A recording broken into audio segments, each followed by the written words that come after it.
Councilmember Green, would you lead us in the pledge?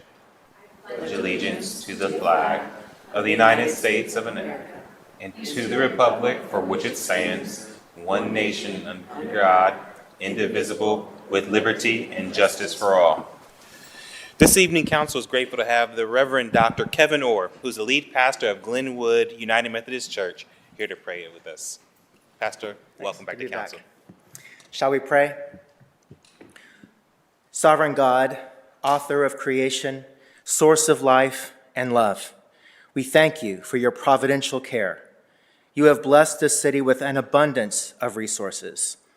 Grant grace, strength, and creativity to all who work for the city. And for those who have been elected to represent the rich and diverse and sometimes conflicting voices and interests of the people, grant discernment, wisdom, vision, and courage to make decisions that support the welfare of the people of Columbus. We ask this in the name of all that is holy. Amen. Amen. Thank you so much, Pastor. Clerk, please call the roll. Barosa de Padilla, de Akauer, Dorns, Green, Remy, Ross, White, President Harden. Any person who takes any action to obstruct or interfere with the conduct of tonight's meeting may be charged with disturbing a lawful meeting pursuant to Columbus City Code 2317.12. Any person who enters those areas of city council chambers reserved for city officials or invited guests may be charged with criminal trespass pursuant to Columbus City Code 2311.21. Thank you, Madam Clerk. Can I get a motion to dispense with the reading of the journal? Clerk, please call the roll. Barosa de Padilla, de Akauer, Dorns, Green, Remy, Ross, Vice President Harden. Thank you, Madam Clerk. There is one correction to the March 9th journal referenced by the city clerk. In communication C0011-2026, the new type was inadvertently listed as D1 and should be D3 for RHFMB, Ohio LLC Restoration Hardware. If there are no other additions or corrections to the journal is approved. This week's communications received by the city clerk's office are listed on the agenda and will be published in the city bulletin. Are there any other communications to be read into the record? Not at this time. Before we go around the dais, I wanted to take a moment as a council, but more so as a city, to honor the life of Tech Sergeant Tyler Simmons. He's an airman with the 121st Air Refueling Wing at Rickenbacker Air National Guard Base, who died last Thursday helping refuel a plane which crashed in Iraq. Tyler was 28 years old, and he graduated from Eastmoor Academy High School in 2015, where he also played football. He was someone beloved in our community, and especially by his family. He is remembered for his leadership, his service, and as someone who loved his job. I've talked to Tyler's mom several times over the last week and just told her that we are praying for her. But she was extremely proud of her son's service, and wants us to remember his service in this time. Can we have a moment of silence for Sergeant Tyler Simmons?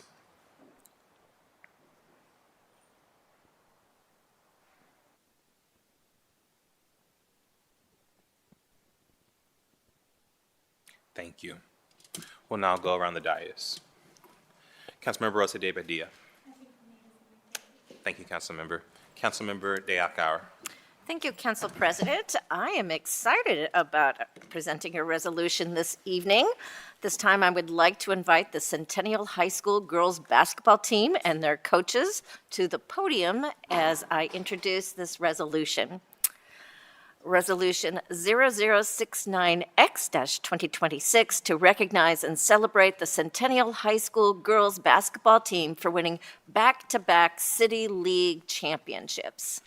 The Centennial High School girls basketball program has established a standard of excellence, demonstrating that success is the result of relentless hard work, discipline, and a unified vision.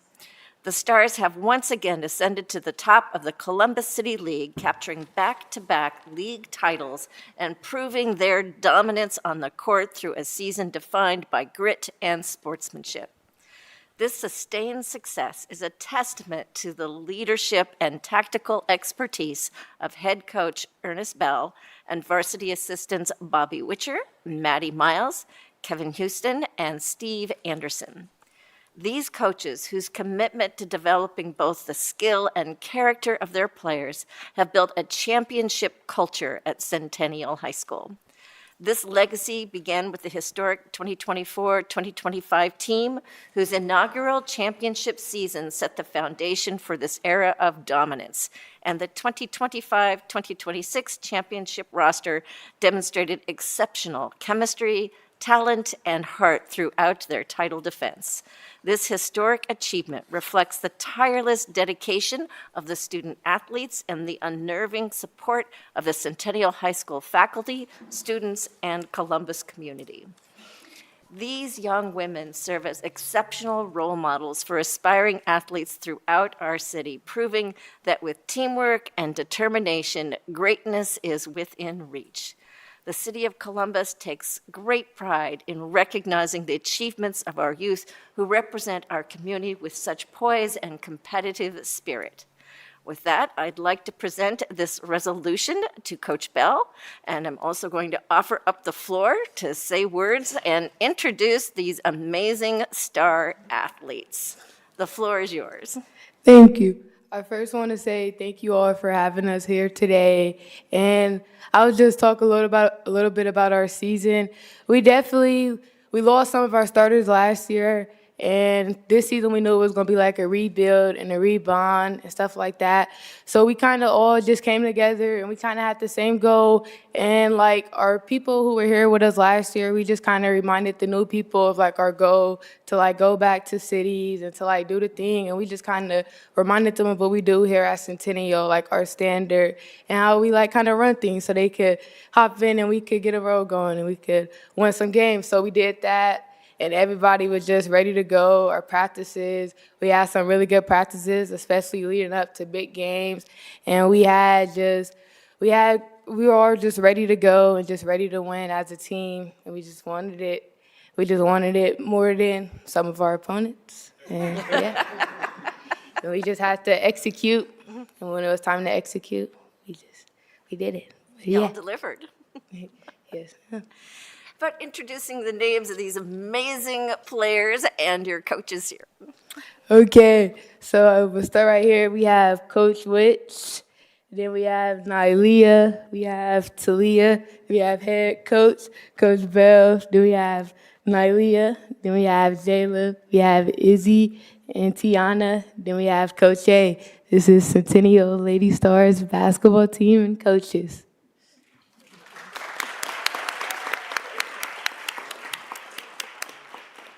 Coach Bell, you want to bring us on home with some words about your amazing team? As she stated, this was a rebuilding year for us. Only 3 people really returned 4 from our roster last season. Her sister was one of our leading scorers, and we had one of the top 10 rebounders in the country on our team. So we had to replace a lot of people, but they showed a lot of resilience, excellence not only on the floor, but in the classroom. My team has a cumulative GPA over 3.2. Oh, wow. So, at Centennial, we aren't just building basketball players, we're building better people for the community. Basketball is just a vehicle to get you where you want to go because everybody's not going to play in the WNBA, everybody's not going to play in college, but whatever you have, you can use it to get you where you want to go. We were blessed. We were fortunate. God was good to us last year. He was good to us this year. He will be better to us next year because we plan on making a Final Four run. All right.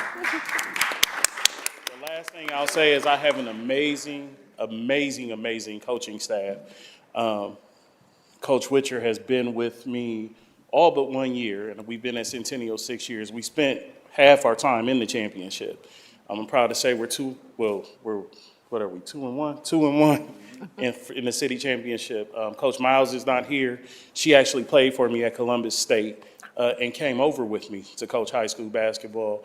Then we have Coach Anderson that joined this year, but I'll be honest, a head coach is only the sum of his staff.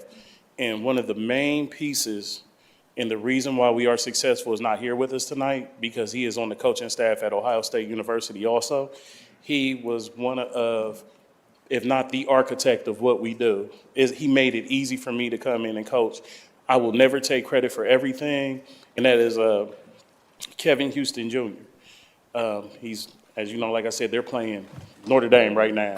So he's there, couldn't be here with us. And lastly, our senior, Chloe Perkins, she is a testament to resilience, survival, and she's proven that you can make it regardless of what happens. She had to overcome some monumental things to get through these 4 years and even be where she is right now. So I just want to take the time to honor her also, as she's not here with us. Thank you. Thank you so much. And I will say you are the jewel of the amazing District 2. Do any of my colleagues have any questions or comments? I first want to say welcome and congratulations, ladies. I have 2 female athletes at home, and so for our girls, we always made them play a sport growing up because it's so important. Just first of all, it's the best way for girls to learn to support other girls, and I hope everything that you learn out on the court, you take out into life, because that's the way that we achieve together, is by that same teamwork you learn when you're on the basketball court. That's how you should think about life, and you should think about how you support other women. And so I want to congratulate you and welcome you. This is the People's House. I hope you come back. Is this your first time at City Hall? Well, I hope you come back, because this is a place not only that we celebrate, but we advocate for our young people, for all our people, for our community. I want to thank our coaching staff, because I think teachers, coaches, mentors are some of the most important people in young people's lives. You are there every day to uplift our young people, to give life to our young people, to give opportunities to our young people, to see things in them and grow things in them that they couldn't see in themselves. And so that's incredibly important. And the last shout out I want to give is, I see some parents back there with their cameras up, and as a mom, I know you drove to lots of games, picked up lots of practices, bought some snacks, did some things. So I just want to give y'all a shout out too for continuing to support your young people. And to the young athlete who introduced the team, you didn't introduce yourself. What's your name? I'm so sorry. I'm Kennedy Houston. Hi, Kennedy. You represented the team very well. So congratulations, everyone. Real quick. Yeah. This is the best player in the state of Ohio, hands down. Kennedy, I need your autograph before you leave. It could be worth something someday. But thank y'all and congratulations. Thank you. Any other comments? All right. Well, with that, I move for adoption. Clerk, please call the row. Barosa de Padilla, de Akauer, Dorrance, Green, Remy, Ross, Vice President Harden. Adopted.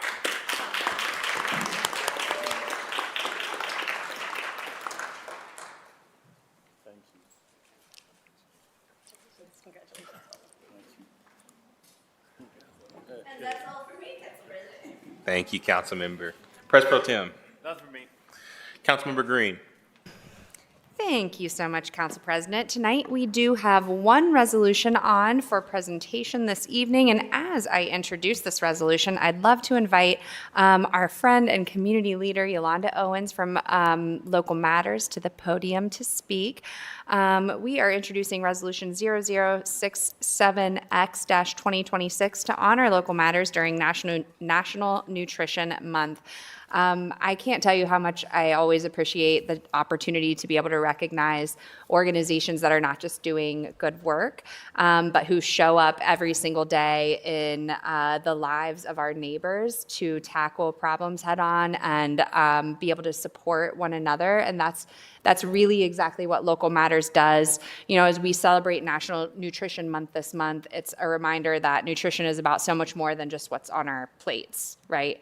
It's about access, it's about education, it's about opportunity, and it's about whether or not families can find fresh food in their neighborhoods, which I know has been your longtime mission to be able to bridge, whether or not a kid can learn how to cook a healthy meal, whether or not our communities have the tools that they need to be able to make healthy choices that are going to promote well-being. Here in Ohio, we have a lot of work to do. I know that about 1 in 8 of our people in our state are experiencing hunger. For kids, it's about 1 in 5. In my neighborhood, it's about 1 in 3. We have a lot of work that we need to do because this is an issue that doesn't just affect you in your home. It touches classrooms and it touches our households and it impacts the well-being of our entire community. And that's really why work like the work that Local Matters does and our other partners working to tackle food system challenges across our community is so important. I'll let you speak on behalf of your own organization. The impact that you've had over the last, almost 2 decades now has just been absolutely astronomical. And so, this month during National Nutrition Month, especially, but really every month of the year, we're really, really proud to be able to recognize those incredible accomplishments and highlight the importance of nutrition, but, especially be able to give the thanks where it is due, where I know you don't hear it as often as you should, to the people in the organizations that are doing incredible work like this across our community every day. Before I turn it over to you, Yolanda, I also am not doing this alone either. None of us can do anything alone, and I am very happy and grateful to be co-sponsoring this resolution tonight with my friend and colleague, Councilmember Weich. And so, Councilmember Weich, I wanted to give you an opportunity to say a few words as well. Thank you, Councilmember Green. Appreciate your leadership on this and recognizing this amazing organization.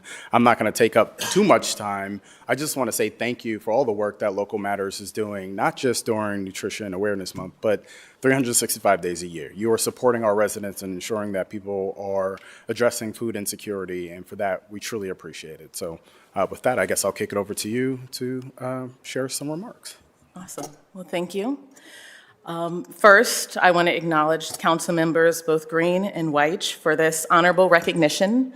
Thank you to the Council, and thank you, Council President Hardin, for putting the call to help put this together.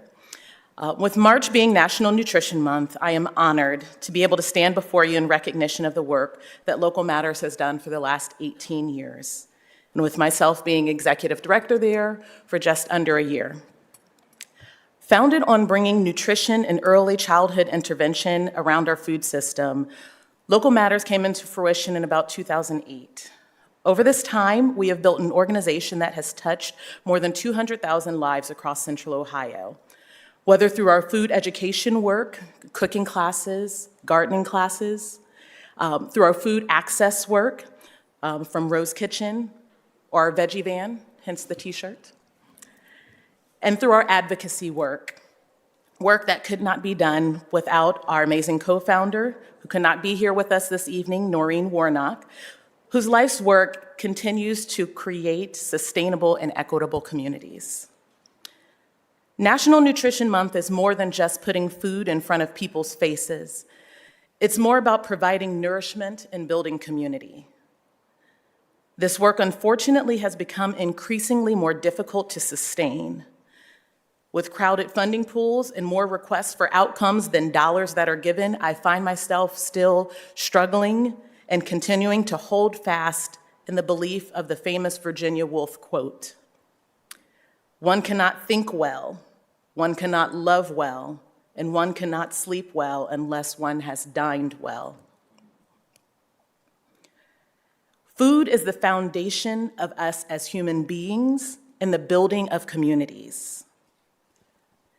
At this moment, I call on you all and this entire community to continue the work to build a more equitable, just, and deliciously nourishing food system. Thank you. Ooh. Yolanda, I want to thank you so much for sharing those remarks. I think that we have reached a moment now where it really is a real crisis of conscience and a crisis of budget, when it comes to making decisions. And if we cannot collectively agree as a community that ensuring that our people, our most important asset that we have here in our community, ensuring that they have food shouldn't be the first priority every single time. It's just so basic. Maslow's hierarchy of needs, then I don't know. We're truly lost. And so we're it's an honor and a privilege to be able to continue supporting this incredible work. And I'm so grateful for your advocacy. I remember a couple weeks ago, I was visiting the warming center, and I was talking to a young woman who was there, who was talking about her work at our current crisis center that just opened, where she is employed, and she was talking about, she's a cook, she's a chef, and she was talking, just really beaming with pride, sharing about how, you've got a lot of people that are coming into that center just in crisis, a lot of people that have all different types, coming from all different types of socioeconomic backgrounds, and, may or may not have access to healthy, high quality food in their homes. And she was sharing the story about how she had cooked one night ceviche for all of them, because even people that are in crisis or people that are living in poverty deserve to have access to these cultural experiences, and the way that it opens up people's minds to be able to connect with one another and to feel this sense of dignity and self-worth. Food is so basic, but it's just so important. It's so, so, so important. And we have work to do, but I feel very confident that with your advocacy and so many others across this community, that we will continue to make more progress across our community. Do any of my colleagues have any other comments or questions? Thanks.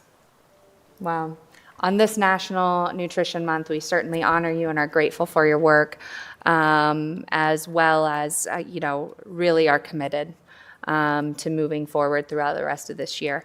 Locked arms with you to be able to ensure that our neighbors have what they need to be able to thrive. So with that, I move for adoption. Clerk, please call the roll. Barosa de Padilla, de Akauer, Dorance Green, Remy Ross White, President Harden. Adopted.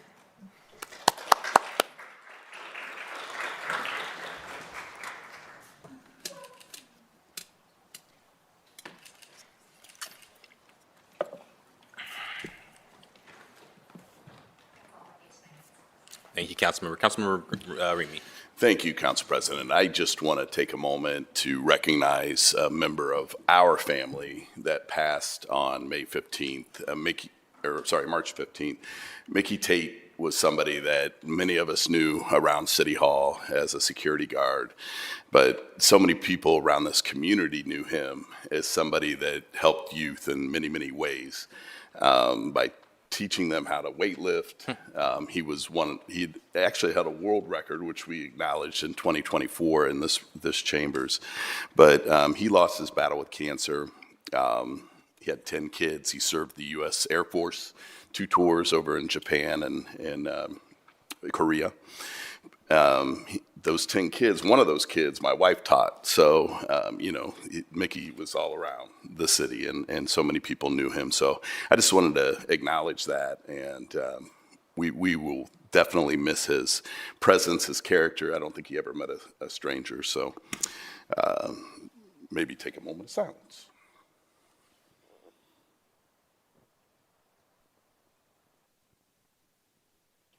Thank you very much, Council President. Thank you for helping us remember Mickey Tate. Councilmember Ross.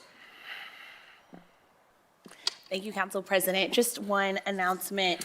We will be having our second community listening hours on April 7th to kick off Fair Housing Month. We are going to have this community listening hours focused on senior housing specifically. So if you are a senior in our community, if you are a housing provider, if you are a service provider, or if you are a community member that wants to be a part of this work as we look to build a housing agenda that helps our seniors who happen to be the fastest growing demographic of the unhoused in our community. Please, please, please come meet us on April 7th from 12 o'clock to 2 p.m. at the Fran Ryan Center. We will put out more information on our social media outlets, and I will be sure to continue to announce it so that you can remember the date.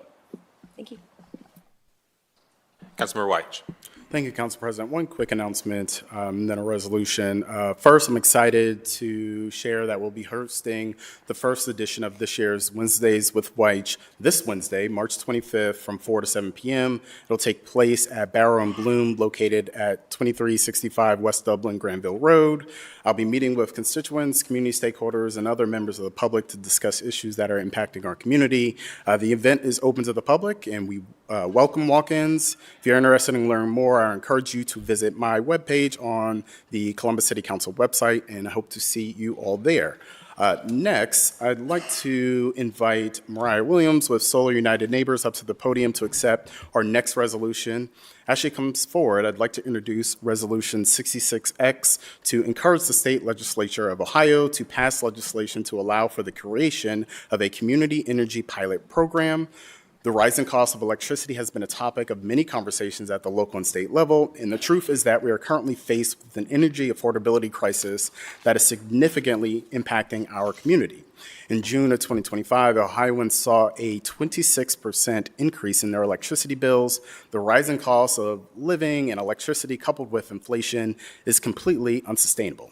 Paving the way for the creation of clean energy projects is an immediate solution which will address electricity costs and sustainability concerns. Renewable energy sources are the most cost-effective source of electricity and are more efficient and faster to build and deploy on the distribution side than other sources of energy. In November 2025, the Ohio House of Representatives passed House Bill 303, which would allow for the creation of community energy pilot program. This bill would increase in-state generation capacity by an additional 1,500 megawatts through the integration of distributed energy resources into the grid. This program would not only benefit electric consumers, but would also result in significant economic gains. A study from the Ohio University determined that a community solar pilot program would generate an estimated $5.6 billion in gross output and $409.5 million in local tax revenue. Currently, House Bill 303 has been referred to the Senate Energy Committee and is awaiting action. Given the bill's important benefits for Ohioans and Columbus residents, I urge the Ohio Senate President and the Senate Energy Committee Chair to quickly move House Bill 303 through the legislative process. And I want to thank my fellow council members for joining me in strongly encouraging the state legislature to pass this necessary legislation. Before I call for adoption, Mariah, the floor is yours to share some remarks. Well, thank you, and good evening, council members. My name is Mariah Williams, and I'm the Ohio Program Director for Solar United Neighbors. We're a nonprofit that works with the city in a number of ways. You're probably most familiar with when we host those solar co-ops to help your residents get the education they need to decide if solar is right for their homes or not. But one of the other things that we do get to work on is these wonderful pieces of policy with our state legislature. So I wanted to take a minute to say this matters. Resolutions like this one are not just symbolic. They are a declaration that Columbus is paying attention, that this council sees that residents are struggling with increasing energy burden, and that you guys are willing to put your name behind that solution. That means something, and I'm genuinely grateful to get to witness that all the time as a Columbus resident. This is not the first time that Columbus has led on this issue. 2 years ago, council passed net energy metering for the city, for your utility customers. And at that time, it also included community energy for those same municipal electric customers. Columbus has a habit of showing Ohio what is possible, just like that. But I want to take a moment to explain why this resolution and House Bill 303 are necessary. There's sometimes confusion, even at the State House, about it. Columbus Division of Power is a municipal electric company. And then part of your customers, part of your constituents here are served by AEP. They're an investor-owned utility. As it stands here in Ohio, those investor-owned utility customers do not get the same access to policies like community energy that your municipal customers do. And we want to fix that for you guys and for the people that you represent. They're currently locked out of those same, money-saving opportunities. So House Bill 303, as Councilmember Weish mentioned, has passed the House, and we're now in front of the Senate. We're expecting to start having hearings here in the middle of April. This will send a message to them that Columbus, as well as other communities across the state, are ready for this move and are there to support it whenever it's enacted. So I want to thank you again for your leadership. This resolution is exactly the kind of encouragement that we hope will get the Senate moving on this and get it passed so that we can start saving everybody money. All right, thank you for being here. And just for our own education, other councils have already passed this. Do you know how many at this point? You guys are fourth. Okay. So you're in the top 5, but Lakewood, Cleveland Heights, and Wyoming, Ohio. So we've got representation across the state, from Cincinnati clear up to Cleveland, and different sizes of community. And we're also in Fairview Park City Council tonight. So they're not planning to pass it yet. They wanted to ask more questions, but we've got representatives there to answer it for them. Well, that's disappointing. We're 4, but at least we are in the top 5. So I appreciate you. That's what working with matters, us. right? Coming Let in me at the top 5. stop there, see if any questions or comments from my colleagues. Seeing none, I move for adoption. Barosa de Padilla, de Akauer, Dorrance Green, Remy Ross White, President Harden.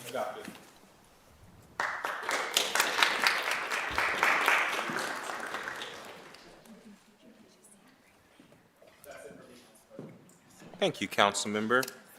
Well, I'm going to invite up Bruce Halliburton and everyone here with a tribe called Jazz. April, which is almost April. I know it doesn't feel like it out there. It is almost April, I promise you, is Jazz Appreciation Day. And so this resolution is to honor and recognize the month of April as Jazz Appreciation Month and April 30th, 2026 as International Jazz Day 6. Today we have folks from a tribe called Jazz, which is a local nonprofit here in our city that strives to preserve the legacy and the advancement and the future of jazz through visual storytelling, live and virtual performance, education, and community engagement. This includes youth camps, workshops, and outreach to historically underserved youth across our community. We are excited to recognize Jazz Appreciation Month here at City Council, because it's not just about music. It's about how music changes lives and can be used and moves in every aspect of our lives. And so I'm just so excited to have you here, Stephanie, and the young people, and to hear more about what you do, but also to celebrate April as Jazz Appreciation Month. Wonderful. Thank you so much, and good evening, Council President Hart and council members and everyone gathered here today. I do have some prepared remarks, and first I just want to thank you for this recognition and for standing with the arts community, because what you support here today truly shapes the heartbeat of our city. For those of you who don't know me, my name is Stephanie Matthews, and I'm the Executive Director of A Tribe for Jazz. And we're honored to accept this resolution recognizing April's Jazz Appreciation Month and April 30th as International Jazz Day here in Columbus. So as you said, Council President, jazz is more than music. It's also a language of resilience, creativity, and connection.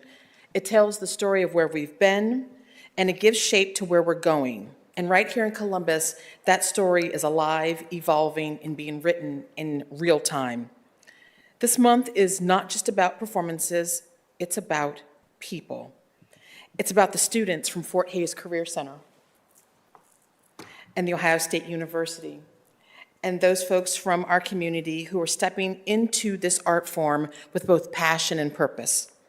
We are especially proud of the Fort Hays students with us today who have submitted applications to the Aspire Berkeley Summer Program.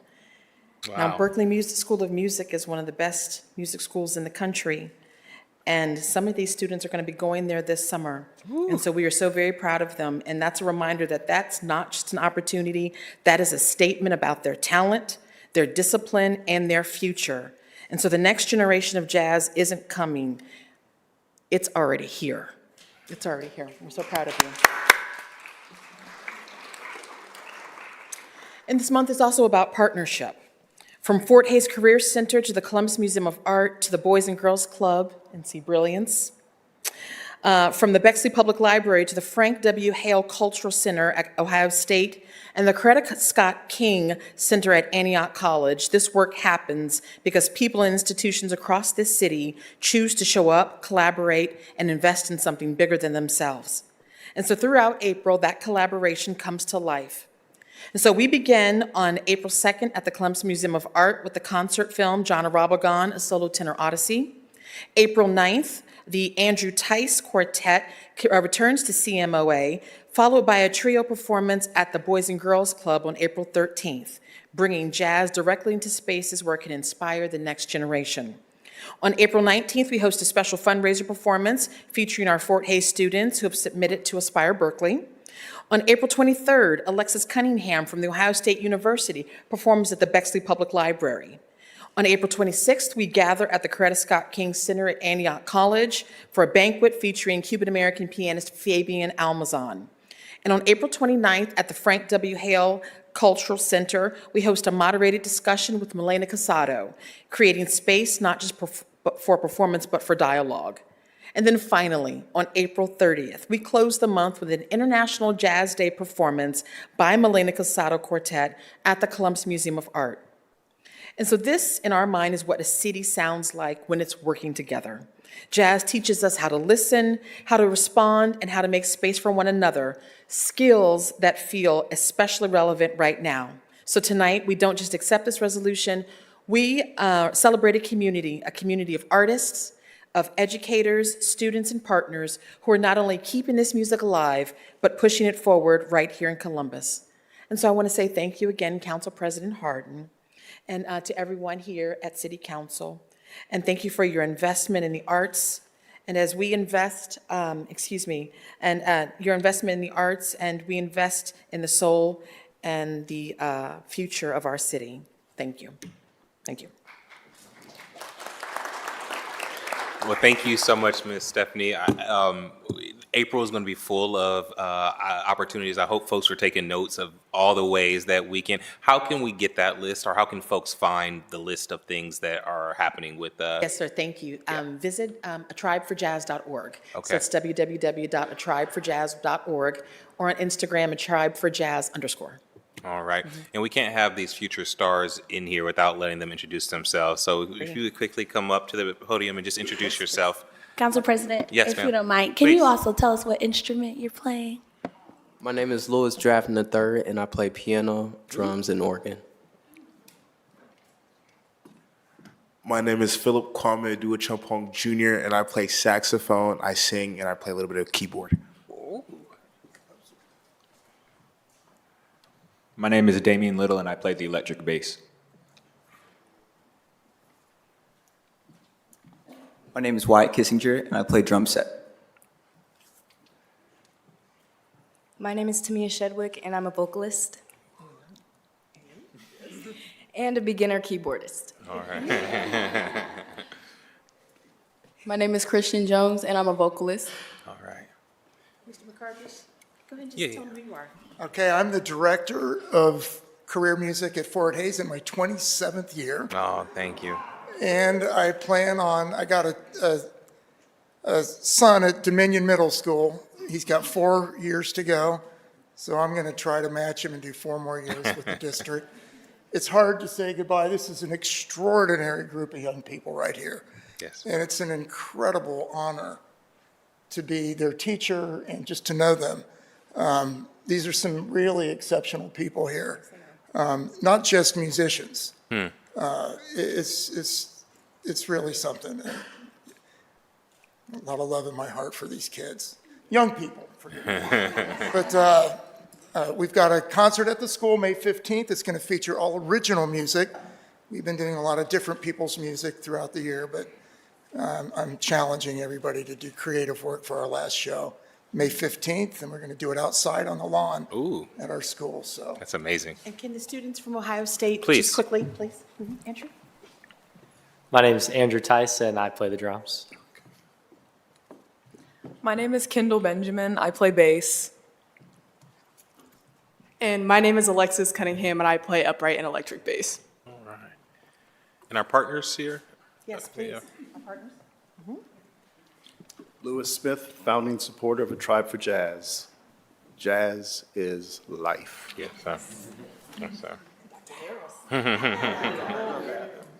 Dr. Nathan Leroy Harris, see brilliance. Thank you again, Stephanie.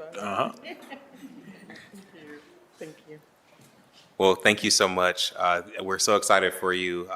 We're crossing our fingers for Berkeley over the summer, but we are excited to come see you on May 15th for In April 19th. 19th. and April Yes. 19th. Columbus Museum of Art at, what time is that? 2 o'clock. 2 o'clock. Yes. Well, with that, I move for passage on resolution 0059X. Clerk, please call the roll. Barosa de Padilla, de Alcala Dorns, Green, Remy, Ross, White, President Harden. Thank you.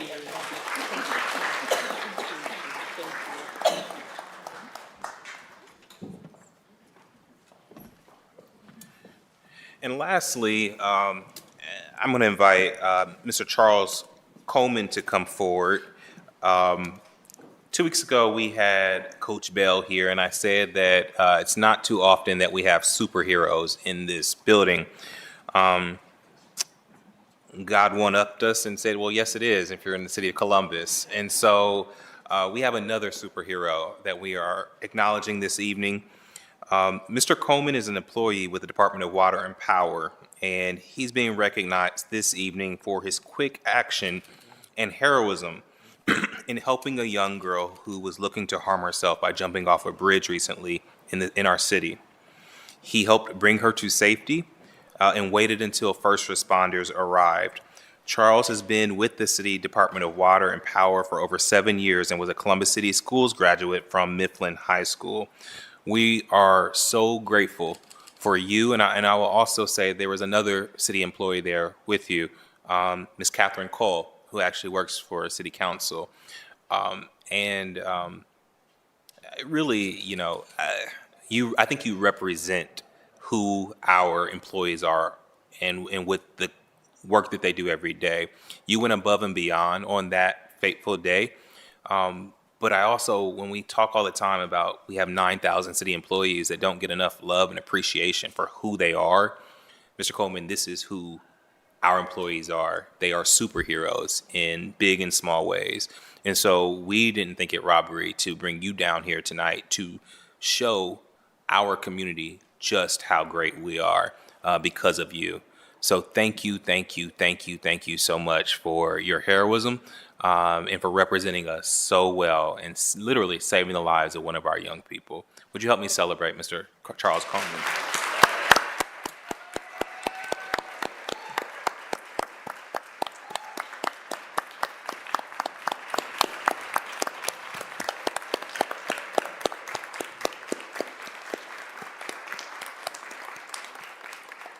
Would you like to say a few words, Mr. Coleman?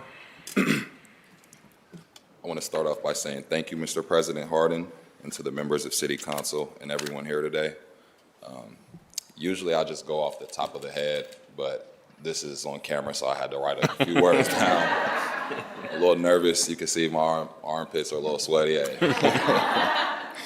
But I'm truly honored and grateful to be standing here. What happened that day wasn't something I planned for or expected.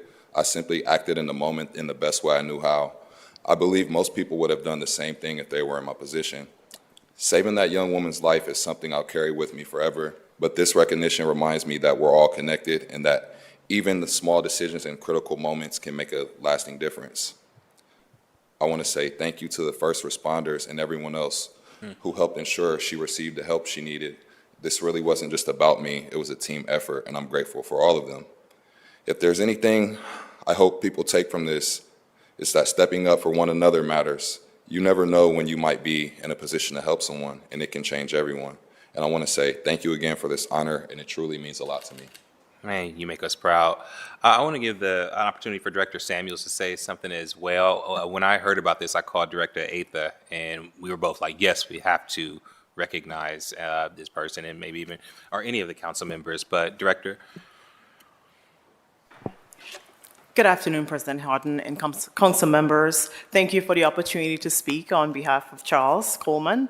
What Charles did in that moment goes far beyond his job description, He saw someone in need, he stepped in without hesitation, and he literally saved a life. This kind of instinct to act, to care, to lead in a moment of crisis is something you cannot teach. It speaks to his character, but while this act was extraordinary, it is also reflective of who Charles is every day. For more than 7 years, he has served the residents of Columbus with dedication, professionalism, and a strong sense of responsibility. Whether he's on the job or in the community, he represents the best of public service. At Columbus Water and Power, we often talk about delivering essential services, safe water, reliable power, stormwater protection, but what truly defines us is our people. Charles reminds us that our role in the community goes beyond infrastructure. It's about looking out for one another. Charles, on behalf of the entire department and the city of Columbus, we are incredibly proud of you. Your action make a difference in a way that few ever will. Thank you for what you did that day, and continue being a good employee and doing the good work that you do. Thank you, I appreciate it. You're welcome. Before I pass the resolution, did any Councilmember Rosa, did we do?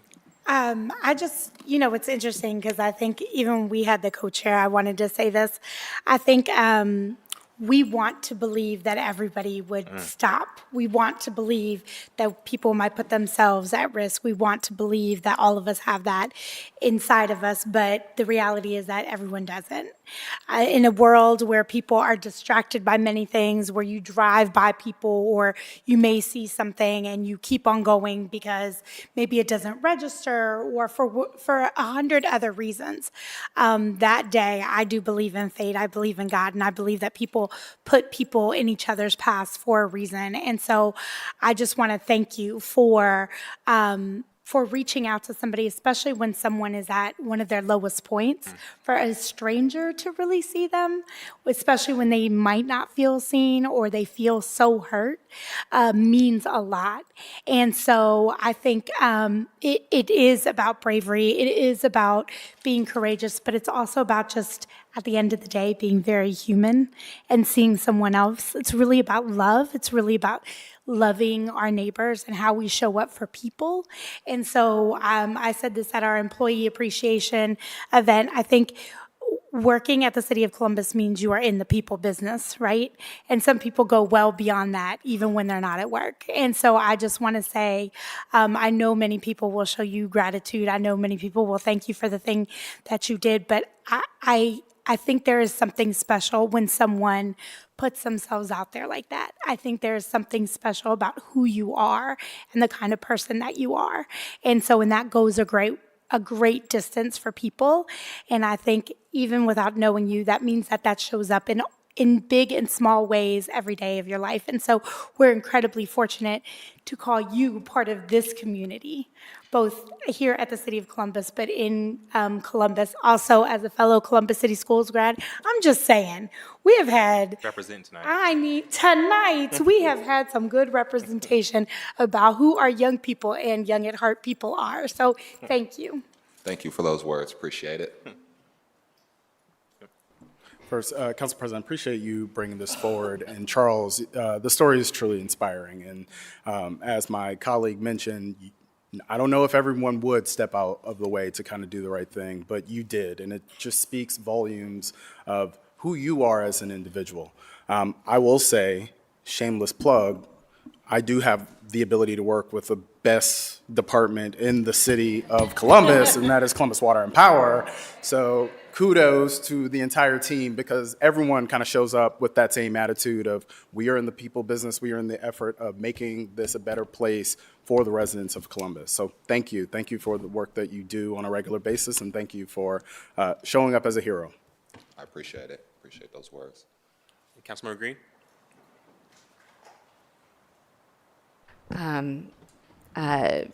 Charles, hello. I'm so sorry. So grateful for you, and I just want to be incredibly brief, but our city is a better place because you are in it, because people like you are in it, that are willing to stop and support one another.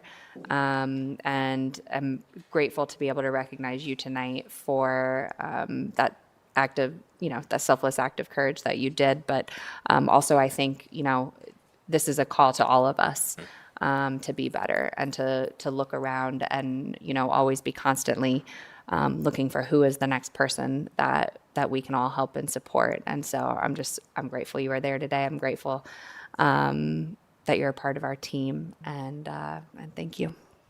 Appreciate it. Thank you. And with that, again, we want to thank our own team member too, Catherine Call, for being there as well. It was a team effort that saved a young lady, a child. To your point, Councilmember, this also is a reminder that folks are in crises sometime. And I'm glad that it was our first responders. I'm glad it was you and Catherine there. But I'm also glad that now we have a crisis care center that someone can go to be supported when they're in crises. And so that's a larger message to the community, is that you shouldn't feel bad about being in crises, that there will be folks here to help. So with that, I move to pass resolution 0070X-2026. Clerk, please call the roll. Barosa de Padilla, de Akauer, Dorrance Green, Remy Ross, Vice President Harden.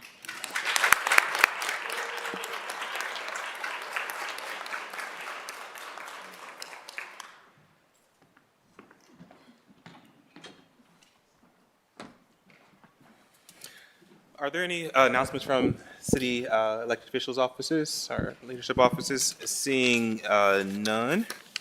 Are there any, let's see. Are there any requests by members of council for removal of ordinance or resolution from the consent portion of the agenda? Hearing none, may we now have a motion to waive the reading of title of the third day legislation on. Clerk, please call the roll. Barosa de Padilla, de Akauer, Dorrance Green, Remy Ross, Vice President Harden. Thank you. Will the clerk now read into the records ordinance numbers of third day legislation on tonight's agenda for first reading? In Finance and Governance Committee, we have ordinance 506, 508, 517, 530, 652, 706, 755, and 778-2026. Economic Development and Small and Minority Business, ordinances 637 and 768-2026. Public Service and Transportation Committee, ordinance 448, 628, 639, 654, 692, 722, and 747-2026. Neighborhoods, Recreation, and Parks Committee, ordinance 671, 676, and 681-2026. Workforce Education and Labor Committee, ordinance 710 and 783-2026. Health, Human Services, and Equity Committee, ordinances 548 and 549-2026. Public Safety and Criminal Justice Committee, ordinance 251-2026. Housing, Homelessness, and Building Committee, ordinance 837-2026. Public Utilities and Sustainability Committee, ordinance 175, 379, 460, 473, 606, 720, and 765-2026. Zoning Committee, we have rezoning 838-2026, variances 815, 818, 839, and 841-2026. Thank you, Madam Clerk. We don't have any speakers on the first reading portion of the agenda. The following ordinances appear on our agenda as consent. Will the clerk now read those into the record? Resolutions of expression 58X, 61X, 62X, 63X, 64X, 65X, 68X, and 60X-2026. Finance and Governance Committee, ordinance 2263-2025. Ordinance 564, 565, 607, 693, 699, 718, 772, 774, 797, and 884-2026. Economic Development and Small and Minority Business Committee, ordinances 586, 663, 709, 771, 780, 784, and 789-2026. Public Service and Transportation Committee, ordinance 561, 604, 661, 733, and 773-2026. Neighborhoods, Recreation, and Parks Committee, ordinance 697 and 734-2026. Workforce Education and Labor Committee, ordinance 330, 335, 337, 338, 491, 696, and 880-2026. Health, Human Services, and Equity Committee, ordinance 615, 677, 713, and 732-2026. Public Safety and Criminal Justice Committee, ordinance 443, 454, 493, 497, 557, 584, 600, 614, 627, 642, 643, 714, 717, 736, and 791-2026. Housing, Homelessness, and Building Committee, Ordinance 524, 545, 547, 599, 711, 767, 801, and 819-2026. Public Utilities and Sustainability Committee, Ordinances 381, 437, 504, 514, 585, 593, 594, 595, 597, 602, 635, 658, and 702, and 775-2026.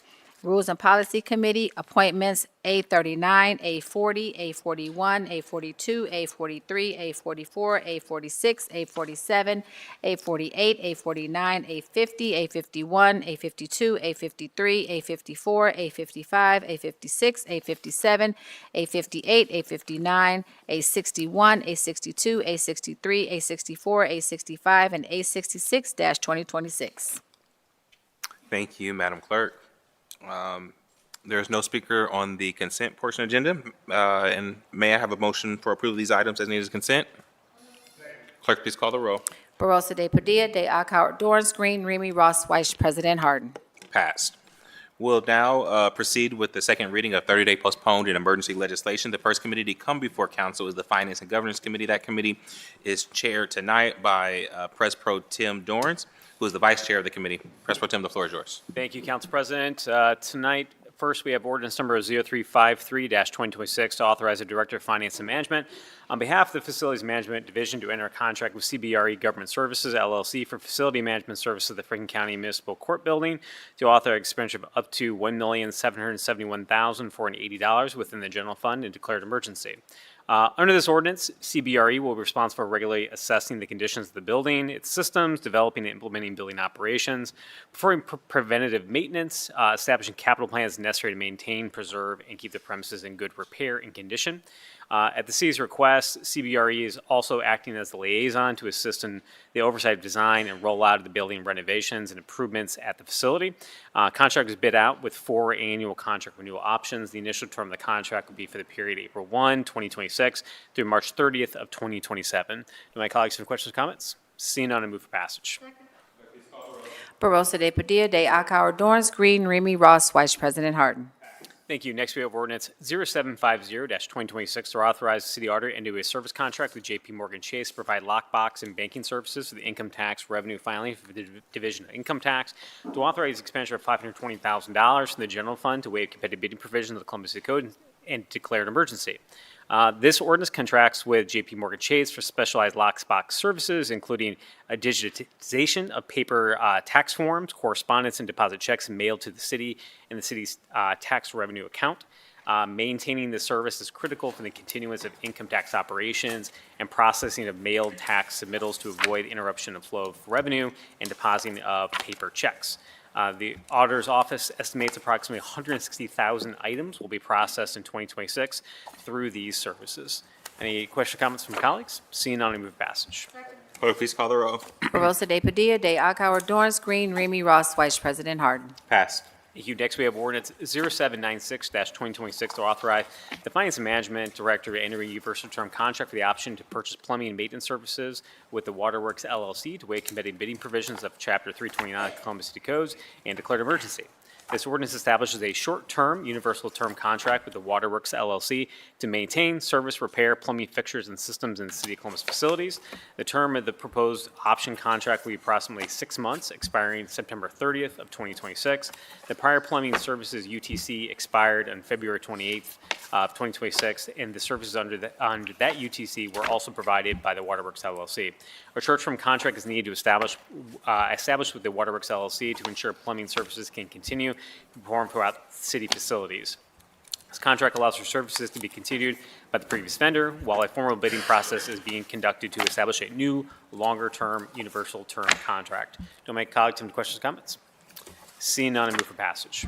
Clerk, please call the roll. Barosa de Padilla, de Alcott, Dorance Green, Remy Ross, Vice President Harden. Passed. Thank you. Council President, may I move on to the Workforce Education and Labor Committee? Please. Thank you.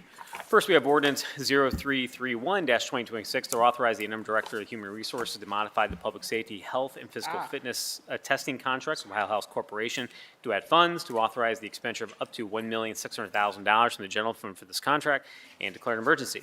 This ordinance is a planned contract modification to add funds to pay for police and fire fitness testing for 2 of a 5-year contract term. The health and fitness program are part of the current collective bargaining agreement between the City of Columbus and the Fraternal Order of Police, Capital City Lodge 9, and the International Association of Firefighters Local 67. Do my colleagues have any questions or comments? Seeing none, I move for passage. Clerk, please call the row. Barosa de Padilla, de Akauer, Dorance Green, Remy Ross, Vice President Harden. Passed. Thank you. Next, we have ordinance 0332-2026 to authorize the interim director of human resource and service contract with BioHealth Corporation with the Occupational Safety and Health and Medical Services Clinic to authorize expenditure of $430,000 from the Employee Benefit Fund to pay for this contract, to waive competitive bidding provisions of the Columbus City Codes, and declare an emergency. This ordinance contracts with Ohio Health for the Occupational Safety and Health and Medical Services Clinic. Currently, this clinic provides surveillance exams and appropriate follow-up to at-risk city employees, identifies occupational-related disease or disability, assists in rehabilitation activities, determines fitness and suitability for work assignments, and promotes and maintains OSHA compliance for the city. Clinic also promotes employee health, wellness, quality of life by preventing and controlling disease injuries, and assisting with injury care and rehabilitation, and providing educational and training programs on wellness for city employees. Any questions or comments from my colleagues? Seeing none, I move for passage. Clerk, please call the row. Barosa de Padilla, de Akauer, Dorance Green, Remy Ross, Vice President Harden. Passed. Thank you. Next, we have ordinance 0343-2026 to authorize interim director of Department of Human Resources to enter a contract with Porter Wright, Morris, and Arthur LLP to provide consulting services connected to collective bargaining negotiations and related activities to authorize expenditure of $400,000 from the Employee Benefits Fund to waive competitive bidding provisions of the Columbus City Code and declare an emergency. This year, the city will be entering into collective bargaining negotiations season again. Porter, Wright, and Morris Arthur LLP has been solicited to provide assistance because of the firm's experience representing the city in previous negotiations and with all bargaining units. I know the interim director wanted to speak a little bit about this specific contract, so I want to pass that over to her. Sorry. Good evening, President Harden and Council President Pro Tem Dorans. So this contract is specifically for the 4 collective bargaining agreements that we have expiring this year. That includes CWA, AFSCME Local 2191, IAFF, which is fire, and FOP, which is police. CWA expires on April 23rd, and AFSCME 2191 expires on March 31st. We are currently in negotiations with these unions, and then this fall, we will start fire, which expires on October 31st, and police, which expires on December 8th. So this legislation is so that we can continue this work with Jennifer Edwards, who is with Porter Wright. Thank you. Any questions from my colleagues? Seeing none, I move for passage. Clerk, please call the row. Barosa de Padilla, de Akauer, Dorance Green, Remy Ross, Vice President Harden. Thank you. Next, we have ordinance 0345-2026 to authorize the interim director of Department of Human Resources to enter a professional services contract with Yellowbird Food Shed LLC for the produce distribution service contract, to authorize the expenditure of up to $100,000 from the Employee Benefit Fund to pay for this contract, to authorize the expenditure of funds for reasonable food and non-alcoholic beverage expenses, to waive the committed bidding provisions of the Columbus City Codes, and declare an emergency. This ordinance sponsors a contract with Yellowbird's Food Shed to offer sustainably raised, harvested, and transported produce to city employees during the Department of Human Resources events, city-hosted events, farmers markets, and more. Do I make colleagues have questions or comments? Seeing none, I move for passage. Barosa de Padilla, de Akauer, Dorance Green, Remy Ross, Vice President Harden. Passed. Thank you, Council President. That's all I have in my committees at this time. Thank you, Mr. Chair. The next committee to come before council is the Economic Development Committee and Small Business Committee, chaired by tonight by Councilmember Barosa de Padilla, Vice Chair of the committee. Councilmember, the floor is yours. Thank you. We have one ordinance this evening in economic development and small minority business. It's 0662-2026 to authorize the Director of Development to enter into a grant agreement with Lower Lights Christian Health Center Incorporated to build out a new location for expanded service provisions and organizational operations, to authorize the expenditure of $1 million from the Development Taxable Bond Fund to authorize expenses incurred prior to purchase order execution beginning August 1st, 2025, to authorize the advancement of funds on a predetermined schedule provided in the terms of agreement and to declare an emergency. This ordinance authorizes a $1 million capital grant agreement with Lower Lights Christian Health Center Incorporated to support the expansion of the Northland Health Center located at 3000 Corporate Exchange Drive. This funding was approved in the city's 2025 capital budget and will go towards the build-out and furnishing of 10,000 square feet, including 10 exam rooms, 1 waiting room, behavioral health offices, a women's health suite, a patient education center, and a 340B pharmacy at that same location. Lower Lights serves 17,000 patients annually across 7 health centers, regardless of income or insurance status. So this expansion is a strong addition to the fabric of Columbus's community health infrastructure. Do my colleagues have any questions or comments?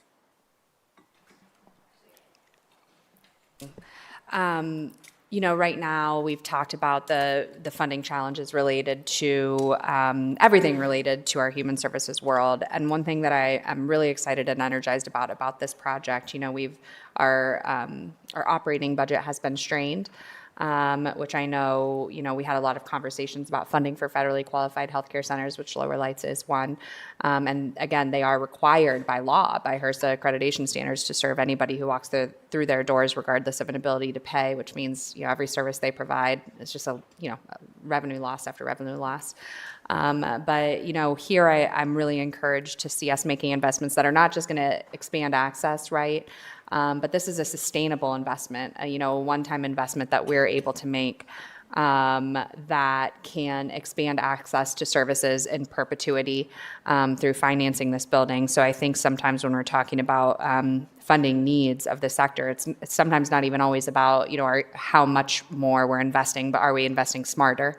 And thinking about how we can stretch those investments to have the broadest possible impact. So I'm grateful to Councilmember Bankston for working with me on securing this funding, and also to the administration, to partners who have supported it, and also just very grateful to Lower Lights for the work they do and all of our community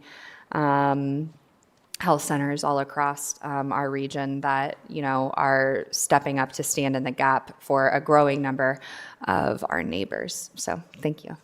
No, and I think as we talk about the growing costs of everything, but certainly healthcare, and how detrimental that can be to a family, and people's lack of access to healthcare, quality healthcare, I think this is just another example of, to your point, making the right investment to ensure the most people get the benefit from this investment. Assistant Director, I don't know if there's anything that you wanted to add to this investment. I don't have anything else to add tonight. Thank you, council members. Just happy to have a good partner out in the Northland area and bring these resources out to that part of the community. Absolutely, especially when there's no barriers to access. So are there any additional questions or comments? Seeing none, I move for passage. Clerk, please call the row. Barosa de Padilla, de Akauer, Dorrance Green, Remy Ross, Vice President Harden. Passed. Council President, can I move on Please. to Public Service and Transportation? Thank you.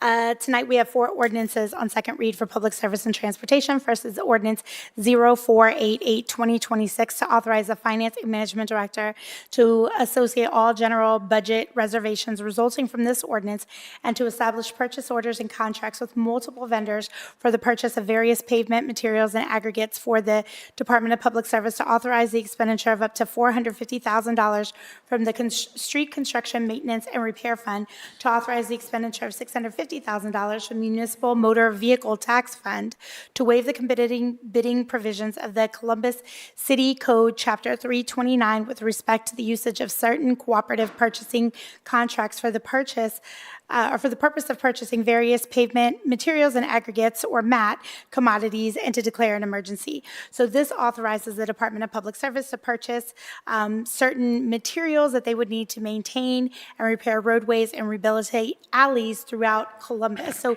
very soon, at one of our other council meetings, we'll have a little bit of an update on both our alley work, and then also coming up, we made some changes to parking, which we are going to talk about in just a second. So we'll give an update on that. But do my colleagues have any additional questions or comments about this piece of legislation? Great. With that, I move for passage. Clerk, please call the row. Barosa de Padilla, de Akauer, Dorrance, Green, Remy, Ross, Vice President Harden. Passed. Thank you. The next three ordinances are all funded through our Mobility Enterprise Operating Fund. I bring this up because many times when we talk about the different funds, I know we say a whole word salad and things don't always make sense, but this fund in particular is a user-funded fund. So every time that you park in one of our garages or you park on the street and use the app, all of those dollars go right back into that system. So it goes back into the repairs, it goes back into the maintenance, it goes back into the systems that provide the work that we need to do for the parking garages or the app itself. So first is ordinance 0669-2026 to authorize the Director of Public Service to modify an existing contract with Laz Parking Midwest LLC, doing business as Laz Parking Limited LLC, for the provision of off-street parking maintenance services to authorize the expenditure of up to $2,600,000 from the Mobility Enterprise Operating Fund and to declare an emergency. This authorizes the Director of Public Service to modify city contracts with Laz Parking Midwest to continue providing off-street management services at city-owned parking facilities. So again, these are big numbers, around $5,000 with the three ordinances, so I want folks to understand where that money comes from. So do my colleagues have any additional questions or comments? Seeing none, I move for passage. Clerk, please call the row. Barosa de Padilla, de Akauer, Dorrance, Green, Remy, Ross, Vice President Harden. Passed. Thank you. Next, we have ordinance 0674-2026 to authorize the Director of the Department of Public Service to modify an existing service contract with Data Ticket Incorporated for the provision of off-street parking management services to authorize the expenditure of up to $2 million from the Mobility Enterprise Operating Fund and to declare an emergency. This ordinance allows the Director to update the city's contract with Data Ticket to continue operating and maintaining systems supporting parking enforcement, Data Ticket to oversee the implementation and operation of citation processing and permit management systems intended to streamline and improve on-street parking enforcement. Do my colleagues have any questions or comments? Seeing none, I move for passage. Clerk, please call the row. Barosa de Padilla, de Akauer, Dorrance, Green, Remy, Ross, Vice President Harden. Passed.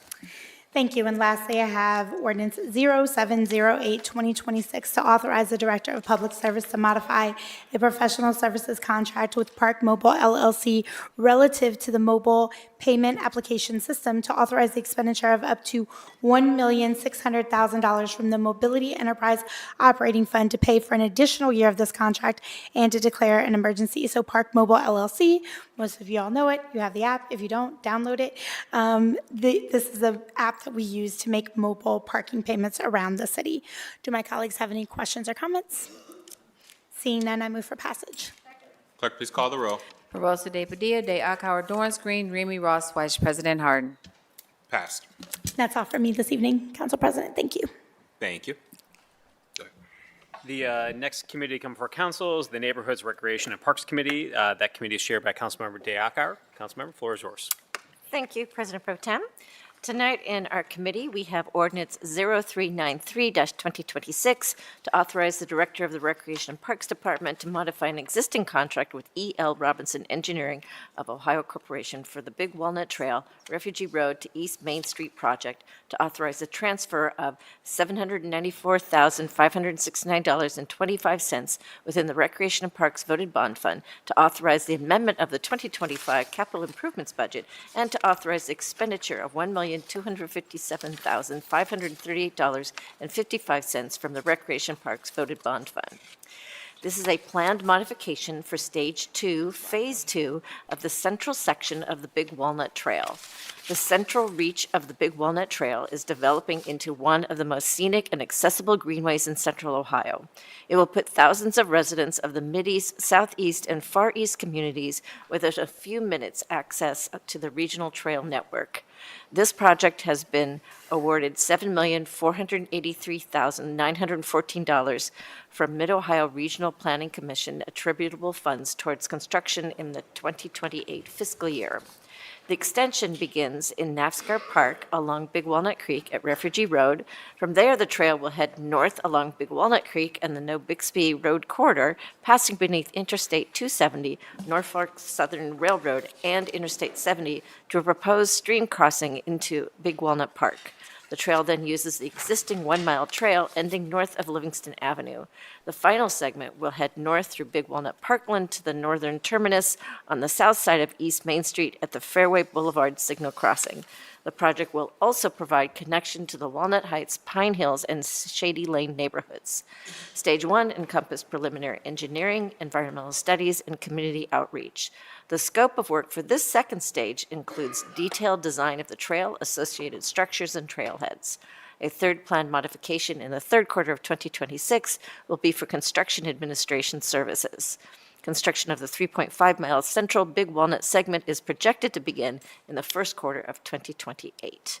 Are there any questions or comments from my colleagues? Seeing none, I move for passage. Clerk, please call the row. Barosa de Padilla, de Akauer, Dorrance, Green, Remy, Ross, Vice President Harden. Passed. Thank you, Council President. That's all in my committee this evening. Thank you, Madam Chair. The next committee to come before council is the Health and Human Services Committee and Equity Committee, chaired by Councilmember Green. Councilmember, the floor is yours.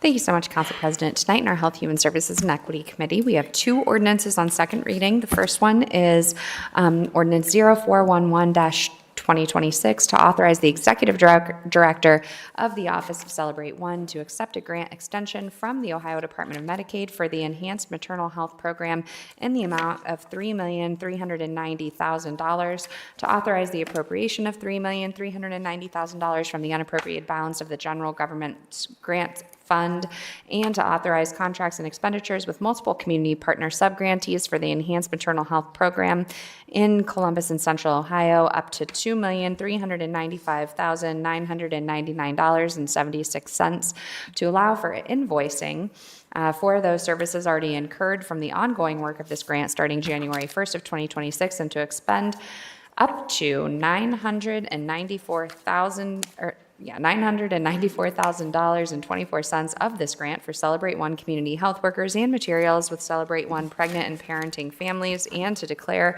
an emergency.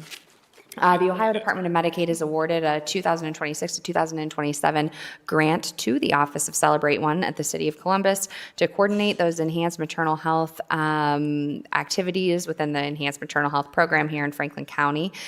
Celebrate One has been designated as the primary grantee organization and administrator for this grant across our county. This grant period that was originally awarded has now been extended. There are 15 partners that were selected that are a part of this, that are working to expand access to prenatal parenting, education, maternal mental health support, fatherhood engagement, legal aid, linkage to prenatal care, doula, workforce expansion, and so on and so forth. This work is so important. And the work that we do here across Columbus to address our infant mortality challenges is, by nature of that work is really hyper-local. And one thing that I know that Director Tong has been working on for a really long time, and I would love to invite you to speak about this, is just the importance of, if we're going to really tackle these issues head-on, adopting a collective impact strategy in the way that we're funding this work so that we can continue to implement hyper-local programs that are having a positive impact while we're also able to still be competitive to gain access to those larger grant opportunities that wouldn't exist or be accessible to a smaller organization. So Director Tong, I think this work is so important, your approach is so smart and so strategic, and I would love if you can just talk a little bit more about that advocacy around that model and how it's having a measurable impact with programs like this. Thank you, Council President Harden, Chair Green. You said it best really well yourself. Celebrate One is a collective impact organization, and really that means that we are made up of community orgs that pull this work together, that are doing great work. Our responsibility is simply to ensure that they have the resources to continue that work and to take away some of the burden of individual coordination. We are ultimately responsible for the outcomes, so a lot of times it's also about convening those orgs to talk about what is the best way forward collectively, and then putting our resources behind what gets us there. So this funding, which we are very grateful for, comes from the Ohio Department of Medicaid. This is continuation funding, so we were funded for this in the past, and it really helps multiple different types of work that we know help infant and maternal health outcomes here in Central Ohio. So we are continuing this work. In addition to continuing funding, we are also ensuring that we have a strong grant-making framework so that we can ensure that we come back here and talk about all of the ways that these dollars have delivered an ROI this time next year. Thanks.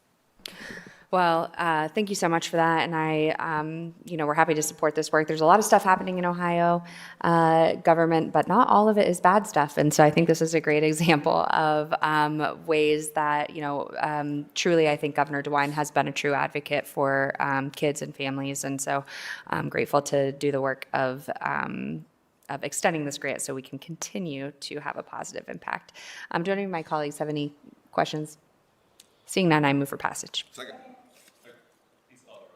Barosa de Padilla, de Akauer, Dorance Green, Remy Ross, Vice President Harden. Thank you. And then our second ordinance tonight is Ordinance 0728-2026 to authorize and direct the Board of Health to accept a grant from the U.S. Department of Health and Human Services for the Healthy Start Grant Program in the amount of $1,100,000, to authorize the appropriation of $1,100,000 from the unappropriated balance of the Health Department Grants Fund, and to declare an emergency. The Healthy Start Grant Program enables CPH to be able to conduct an evidence-informed home visiting program here across Franklin County, focusing primarily on African American women residing within Franklin County. Healthy Start is funded to help serve 450 home visiting clients comprised of the following targets: a minimum of 250 pregnant women, a minimum of 175 participants comprised of infants and children up to the age of 18 months, preconception women, interconception women of reproductive age, and a minimum of 25 fathers and or partners affiliated with Healthy Start. An additional 250 community members are also served through prenatal and postnatal and parenting group education.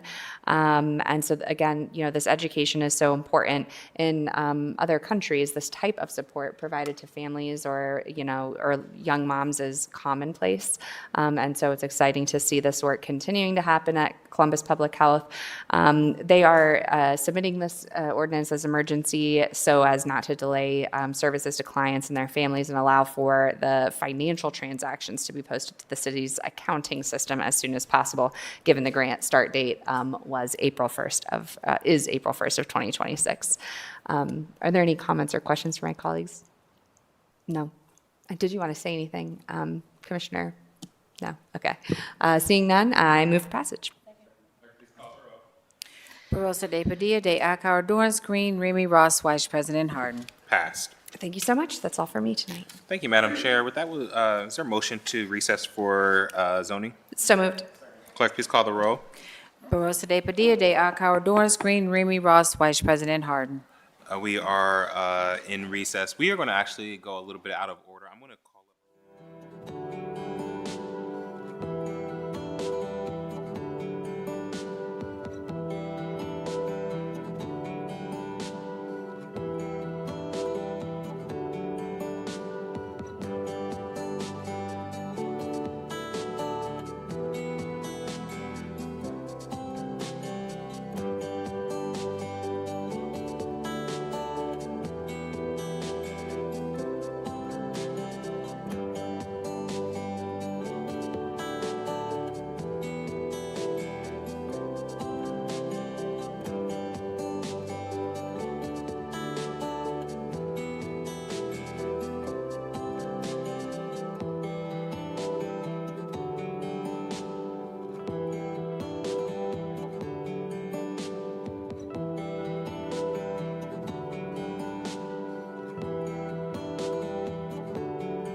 upon a time, there was an old man. He went gathering firewood in the mountains and came upon a big bamboo dazzling in the wood. He split the bamboo. A beautiful girl appeared. Pale as moonlight, pale as moonlight.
Just a dream, floating like a paper balloon, not trapped in a cage. I long to return to the moon. I wanted a place to stay, but I feel so happy.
Come to order. Clerk, please call the roll. Barosa de Padilla, de Akauer, Dorance Green, Remy Ross, Vice President Harden. Can I get a motion to dismiss with the reading of the journal? Clerk, please call the roll. Barosa de Padilla, de Akauer, Dorance Green, Remy Ross, Vice President Harden. Are there any additions or corrections to the journal? Hearing none, the journal is approved. We'll now go to the zoning committee. Councilmember Dorance chairs that committee, and all of us serve on it. Councilmember, the floor is yours. Thank you, Council President. A little bit of housekeeping before we get to our agenda. Will the clerk please read the numbers of legislation in the zoning committee that require waiver of second reading tonight? 3223-2025, 743-2026, 738-2026, 744-2026, and 745-2026. Thank you, clerk. I now move to waive second reading on those items. Barosa de Padilla, de Akauer, Dorance Green, Remy Ross, Vice President Harden. Accept it. Waived. Waived, just joking. Thank you. Off to a great start. As always, allow me to briefly explain our rules pertaining to speaking for council on rezonings and variances. We only hear a staff presentation of ordinance that have a disapproval from a recommending body, or if we have a public speaker signed up to speak against that ordinance. We permit 3 speakers on each side, 3 proponents, 3 opponents. We ask that those speakers limit their remarks to 3 minutes per the standard rules of City Council. All speakers of the council variance, including city staff, area commissioners, applicants, and members of the public, will be sworn in before they give testimony. Representatives of an area commission are always able to speak on an ordinance who do not need to fill out a speaker slip, but we do ask that you alert the city staff of your intentions to speak at this committee hearing. We do have 3 public speakers signed to speak against an ordinance this evening. On the advice of the city attorney's office, I will now swear in city staff. Please stand and raise your right hand and be sworn in. Do you swear or affirm the testimony you're about to give shall be the truth, nothing but the truth, as you shall answer under pains or penalty of perjury? If so, please say I do. I do. Thank you. Please let the record reflect that Tim Dietrich, Alyssa Saltzman from the Department of Building and Zoning Services, Chris Orlor from the Division of Planning, Dan Bleschman from the Division of Traffic Management in the Department of Public Service, Deputy Director for Housing Strategy, Aaron Prosper from the Development Department, all have been sworn in. Thank you all.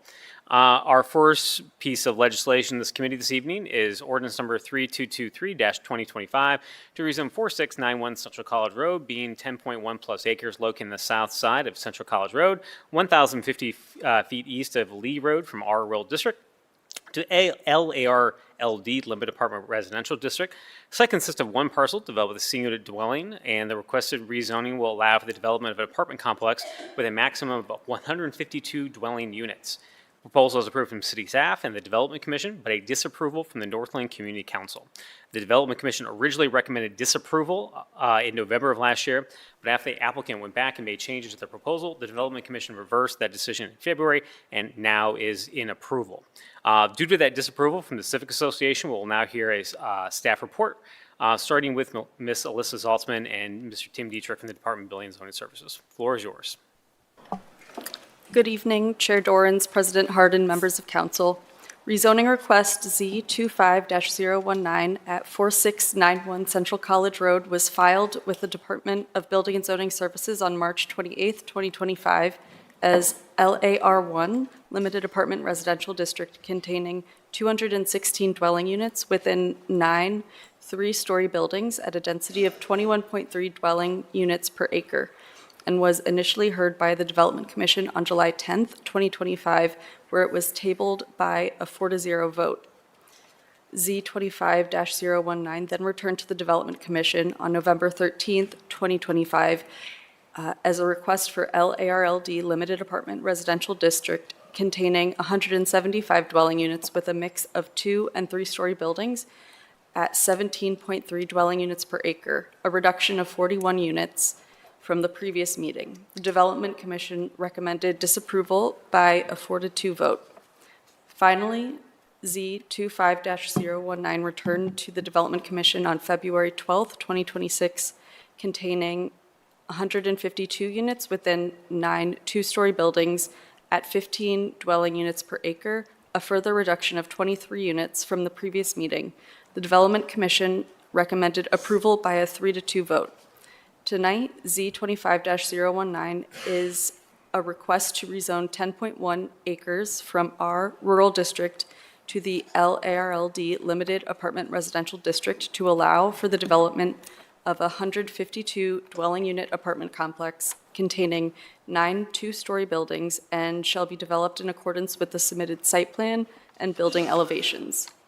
North of the site are single-unit dwellings in the R1 restricted suburban residential district in Blendon Township. South and west of the site are single and multi-unit residential developments in the PUD 4 Planned Unit Development District. East of the site is City of Columbus Park in the R Rural District. The limitation text includes use restrictions limiting the maximum number of dwelling units to 152, the building height to a maximum of 2 stories, and includes supplemental development standards addressing perimeter yard, landscaping, and screening, and includes commitments to develop the site in accordance with the submitted site plan and building elevations. Staff notes that the requested LARLD district is adjacent to multi-unit residential developments to the west and a townhome development to the southeast, and that the proposed site plan includes adequate buffering from Central College Road and from adjacent residential uses. Therefore, City Department's recommendation is for approval. Thank you. Ms. Saltzman. Mr. Dietrich, do you have anything to add? Okay. Any questions from my colleagues for Building and Zoning Services? Ms. Saltzman, could you just walk us again from the changes standpoint from what was originally proposed, which I think was over 200, down to where we're at this evening, plus the height changes as well as this has moved through? So as it was initially submitted, it was 216 dwelling units, and it was all 3-story buildings, and now we've come down to 152 dwelling units and a commitment to keep it at 2 stories is the maximum. And how long, when was the original application submitted? March 28th of 2025. Okay. So basically about a year. Thanks.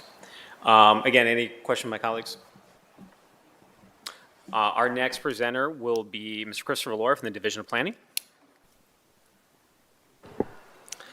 Thank you, Chair Dorans, President Harden, and members of council. Planning supports the proposal. The Northland Plan Volume 2 from 2002 recommends the Little Turtle District at this location, which has a recommended density of up to 3 units per acre. Although the proposal is higher than the recommended density, staff note that the applicant has, over the course of the last year, revised the proposal to a lower density, reduced building heights from 3 to 2 stories, increased landscaping and buffering of adjacent residential and park areas, increased the setback from Central College Road to 100 feet, and provided pedestrian activation of the site. The Columbus Growth Strategy, adopted this year, recommends that projects proposed at a density higher than the recommended land use should be supported if they include a high level of site and architectural design. The proposal is consistent with this guidance, and therefore staff is in support. Thank you, Mr. Lohr. I want to pause and see if council colleagues have any questions for the Division of Planning. Councilman Ross? I have a question. In talking to some of the community members with regard to this particular development, they mentioned a 2016 agreement that the city had with the community that seems to be in opposition to the current plan. And so I wanted to get some information about this. Have you looked into this agreement at all? We have. I'm not aware of any agreement that was made. The Northland Plan Volume 2 recommendations are the council-adopted guidance for this area, as well as the Columbus Growth Strategy. And the Volume 2 agreements are from 2000? 2002 is 2002? when that plan was adopted. Okay. And Lord, you have to forgive me. Were you here in 2016, such that you would know if there was an agreement? I was a very junior planner at that time. But, Okay. But Have you talked to anyone that with, would have been have participated in this type of agreement? Yes, I Okay. consulted with our administrator, Mark Dravilis. He said there was no agreement that he was aware of. Okay, so you all are comfortable in saying that there was zero agreement But that committed we to have something no record different? of that. Yeah. Okay. Thank you, Mr. Lohr. Any of the council members? Thank you. Our next presenter is Mr. Daniel Bleschmidt from the Division of Traffic Management. Thank you, Chair Dorrance, President Harden, members of council. In regards to our review of this application, please be advised that this proposed area of development is below the threshold to require the preparation of a traffic impact study. Also, in consideration of the roadway improvement project adjacent to this site currently in construction that includes improving Central College Road to a 3-lane roadway along the frontage of this site, and also includes completing intersection improvements at the intersection of Central College Road and Lee Road. There are no additional concerns with necessary improvements at the proposed access point, serving the site or at any off-site intersections in consideration that a center left turn lane will be available for traffic entering the site. With these comments noted, the Department of Public Service has no further concerns regarding this application, and I would be happy to answer any questions.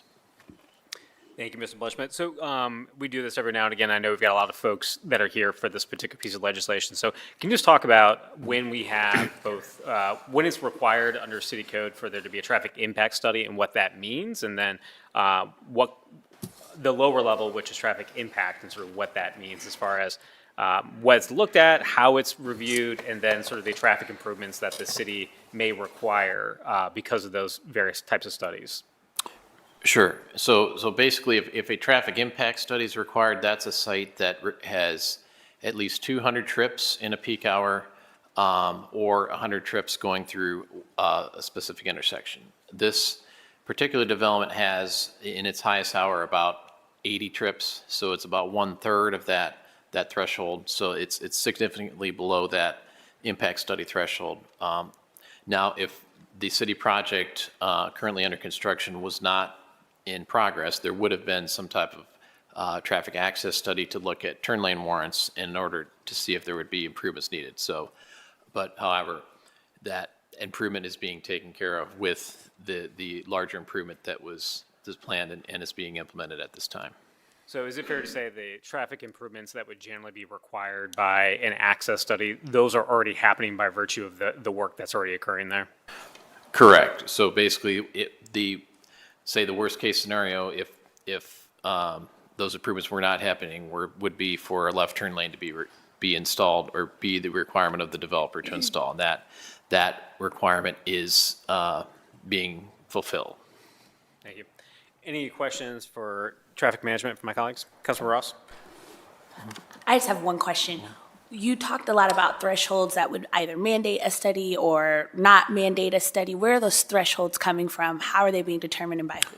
So those come from the Institute of Transportation Engineers trip generation manual. So it's basically empirical data for certain land uses. So there's hundreds of different land uses so that are in this large compendium of data, and so it's basically provides empirical data to predict traffic volumes generated by certain uses, in this case, apartments.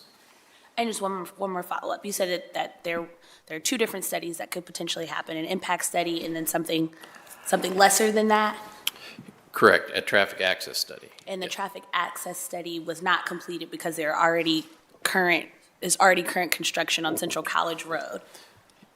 Yes, basically the worst case scenario as far as the most, in terms of the most amount of improvements that would have been required are already being provided based in the public project. So you're saying that if there was an access study done, the literal maximum amount that would have been required by the developer is something that is literally already happening right now? Correct. Thank you. Other questions from council members? See none? I'm sorry, Councilmember Rosa DePadilla. Can we go back for just a second? Sorry, I missed my little window, so I want to go back to our planner and ask a question. So when we think about the plans that we put into place, so obviously, they're going to have, they're not going to happen overnight. This isn't like a 2 or 3 or 4 or 5 year plan. But when you talk about plans that might be, from 2002 to now, or that are 20 years old or older, when do we go back and revisit those for changing conditions? Like, areas change, right? The population changes, zoning changes, all these things happen. When do we periodically go back to make adjustments to those plans for the changing conditions? So in the past, our planning, long-range planning, did plans for neighborhoods, and we currently have more than 40 plans for those areas. What we've changed since the Columbus Growth Strategy was adopted, we now have around 45% of the city covered by the Columbus Land Use Plan, which is part of the growth strategy. So as part of phase 3 of Zone In, we will be going and looking at any of these areas that are primarily residential including areas that could potentially be annexed and looking at what the proposed land uses would be for these areas. This particular plan is a bit odd. It has 3 land use districts, which is not common for plans that we've done in the last, say, 20 years, where you typically look at parcels and you provide recommendations based on a kind of a closer look at that particular area. This Little Turtle District included essentially a third of this planning area, as generally saying that 3 units to the acre was the recommendation. There's lots of developments that have been built that were already built even that were not at that. So it was general guidance. We have additional guidance now that looks at other factors. Thank you. Thank you, Councilmember. Our final staff presentation is Deputy Director Aaron Prosser from our Housing Strategy team. Thank you, Chair Dorans, President Hardin, members of council. The proposed rezoning of 4691 Central College Road in the Northland neighborhood supports the Columbus housing strategy by expanding housing options in a high-demand area, where the current housing infrastructure is not meeting the high demand, which is increasing housing costs and the demand for rental options. The new units will relieve the pressure on the overall market and allow for more options for residents in the area, slowing the growth in rents and home prices. Excuse me. The census tract where the site is located has seen a 50% drop in the vacancy rate since 2020, resulting in a 10% increase in the median rent and a 50% increase in home prices. In order to buy a home in the area today, a family would need to earn nearly $140,000 per year, which only includes about 14.8% of the families in the city of Columbus, making access to rental units even more critical in this high-demand area. The rents in the census tract are 17.2% higher than the city as a whole, which prices out more than a third of the families in the city of Columbus. 33% of the renters who do live in the census tract pay more than 30% of their income on their housing, increasing the risk of housing instability for those families. This area is opportunity rich with jobs, education, amenities, parks, recreation and parks, and services. That access to opportunity not only increases rents, but encourages the conversion of formerly owner-occupied homes into rentals. There are currently more than 100 single-family homes available for rent in the zip code. A study last year with the Cleveland Federal Reserve identified portions of this zip code as single-family home investor hotspot. Additional rentals in the area will alleviate the pressure on the existing single-family homes to meet that rental demand. While housing scarcity will drive up housing prices throughout the region, in these locations where there is high demand and insufficient new housing to accommodate that demand, we expect to see accelerated housing pressure as the market responds. Therefore, it is important not only to add the housing, but also to increase the options available in these areas to slow the rise of home prices and stabilize families. I'm happy to answer any questions. Thank you, Deputy Director. I want to ask you this question. One of the things I've heard a lot from residents about this particular application is about their desire to see a portion of the area that's yet to be developed to be reserved for single family or single family like development versus apartment complexes. And just from your vantage point, when you talk about the housing needs of that area, how does that sort of square with you? You just mentioned a moment ago that, again, simply because something is single family within this community, you're seeing an increase in the amount of single family housing being turned over to rental properties. And I'm just wanted to just sort of ask you that out loud as sort of the housing expert in the room to sort of get your take on that. And I think that's the critical thing, is where we have that demand. And I think what we're seeing is indicators that there is demand for rental in this area. That demand, that consumer choice will be satisfied one way or the other. And the rentals are available in those multifamily units. That's where those renters will likely go. If those are not available, they will turn and look at the existing housing stock. And we see that in a lot of communities where they don't have that ability to identify the housing they're looking for. They will satisfy that need with existing stock in the community. And so I think when we see these opportunities to add that rental housing, satisfy that demand, we see a preservation of that existing single family and that owner occupancy that creates that balance in the community.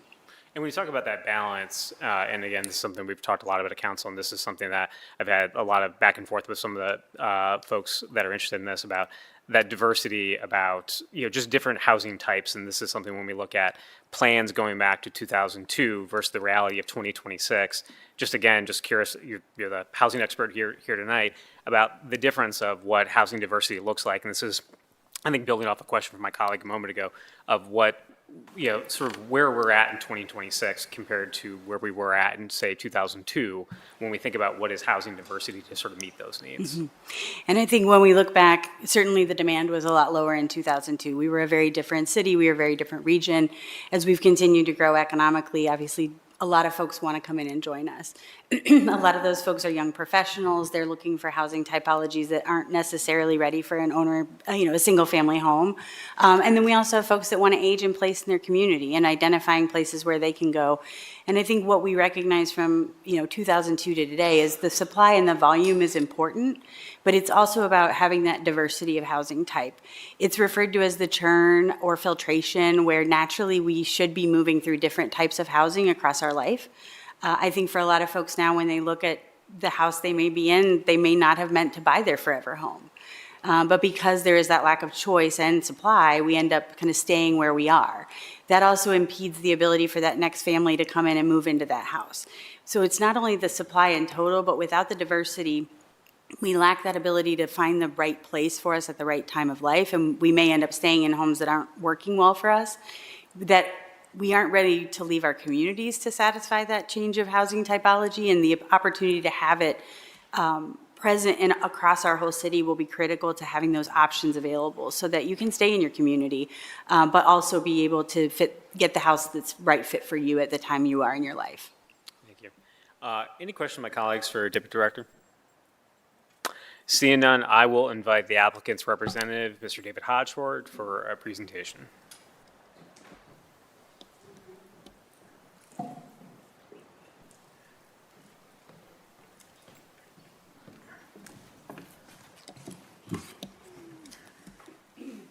Thank you, Chair Dorans, President Hardin, members of council. David Hodge here this evening on behalf of the applicant for this rezoning preferred living. Certainly appreciate the opportunity to be here to give this presentation and to answer questions that the council has, and also sincerely appreciate the hard and difficult work that you do. We're in the change business. You're in the change business, and I'm sometimes in the change business, being at the front of many new housing developments in the community, and it's hard work, but it's rewarding work, and it's work that's worth doing. A few things that I want to cover, and unfortunately, some of it's going to be redundant from what the capable staff presentation was, but I think it's important to hit on all of these things again, and I'll try to be brief. I want to talk about process, I want to talk about policy, and I want to talk about the implementation of that policy as it relates to this proposal. This rezoning has been pending for almost a year. Ms. Saltzman indicated that the application was filed on March 28th of last year. Immediately after the filing and engaging with leadership at the Northland Community Council, we were asked to not come to the initial Northland Community Council meeting, but rather to come to a neighborhood meeting, which we did. That meeting occurred in April. We then went to Northland and gave a presentation regarding the 216-unit proposal, which was recommended for disapproval. They were all recommended for disapproval, but that was the first proposal that was recommended for disapproval. We then had a small group neighbor meeting with some of the Northland leadership in August, and then came back to the Northland Community Council for a final meeting in September. We also met on 3 different occasions with the Development Commission, modifying the project along the way, as you heard from staff, and as I'll talk about a little bit more, but ultimately, thankfully, earning a recommendation of approval from the Development Commission at their meeting in February. So that is, in a nutshell, our process. The policy that we're working with is the Columbus Growth Strategy, which was adopted back at the beginning of the year. And just a couple of highlights from that I think are really applicable to this proposal. That's guiding principle 1 about healthy and complete communities, which states that the vision for this principle is that all neighborhoods have a mix of uses that provide a range of housing types. So that's a range of housing types in all neighborhoods. It also specifically notes parks and access to parks as being a planning goal and not an obstacle. And that statement says that is to provide that access to parks, open space, and recreational opportunities should be provided for all neighborhoods. These spaces should be developed such that they are fronted upon by buildings to maximize their utility, visibility, and welcoming nature. The growth strategy also talks about having development in areas where the infrastructure is there to support it. And I happened to be here a few weeks ago when another proposal out on Holt Road was before this council. Much discussion on that proposal regarding the existing road infrastructure at that, the work that needed to be done by that developer. And I found that interesting, certainly as it relates to the proposal that's here tonight, when we come to a site that has that infrastructure there. The city correctly identified the need for some improvements here and is underway with a Central College Road improvement in front of the site that creates shared use path and 3 lanes of traffic that Mr. Blechschmidt spoke to a few minutes ago. What the statement says, though, is that development that utilizes existing infrastructure within urban and established suburban neighborhoods is a priority. This suburban area is already served by roads and utilities. So this is exactly the type of site that the infill site that the Columbus Growth Strategy prioritizes. And the last principle that I want to mention is the design and the neighborhood attributes of the specific proposal, some of the planning guidance that Mr. Lohr addressed. And what the growth strategy says about that is that housing proposals at a density higher than proposed by the Columbus Land Use Plan are considered with the incorporation and commitment to design standards that mitigate the impact of said density. Higher intensity uses should incorporate design elements to minimize impacts on adjacent lower intensity uses. So that's the policy. The last portion that I'd like to discuss is the implementation of that policy. On this proposal, the site plan that was previously up, you'll note that the western perimeter of the property, we double the setback. We go in there and create a 3 to 4 foot mound, and we landscape that. So we double it from 25 to 50 and do all of that landscaping, which augments to the west the existing landscaping of the multifamily community to the west.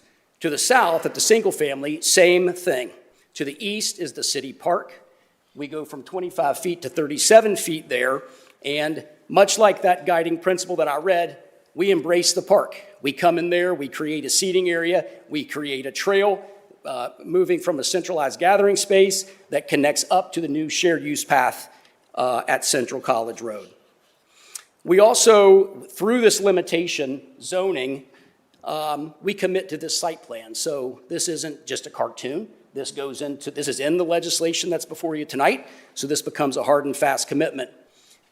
We also, as I think Mr. Lohr said, increase the setback up at the northern 2 buildings. You see there the clubhouse and the 2-story structure there, going from 50 down to 100. And then the last element of that is that we commit to the architecture that is also in the package and I think was previously up on the screen. So that's the 2-story architecture that is actually a commitment and ends up constructed here. I think that's what I had to say. Sorry, it was a little redundant to what the staff said, but I will stop there and do my best to answer questions that anyone on council has. Thank you, Mr. Hodge. Questions from council members, the applicant's representative? Councilman Ross. Thank you, Mr. Hodge, for coming. I have a question. I heard you mention that you went a couple times back and forth to the Development Commission. You got some no votes and then ultimately got a yes vote. Can you explain what got you from a no vote to a yes vote with the Development Commission? Yes, thank you for that question, and that also causes me to realize something important that I left out. But staff had previously mentioned it, when we originally filed, it was 216 units, all of them being three-story buildings. We then modified a portion of this, so some of the buildings were 2 and some of them were 3 stories, and that took the proposal down to 175 units. Between that proposal and the final Development Commission meeting, we again reduced the density. We made the entire development 2 stories instead of a mix of 2s and 3s. So we committed that the entire development be 2 stories, and we then reduced the units from 175 down to 152. And that was enough to earn a majority of the Development Commission, bringing us here tonight with their recommendation of approval. And do you know, or has your client given you any indication of what the price point of these rentals will be? He's here, so I could bring him up here. This is, as you know, within the citywide CRA, and so there will be the opportunity to participate in that program, which, the policy behind that is to stimulate housing in the community. And so some of the units may be offered at 80% of the area median income, or there's the buyout option, that's an option. But exactly what these rents are, I don't know, but I could call Mr. Smith up here and Sure. get you that answer. Wonderful. like for me Yeah, to. I'd be interested. Yeah.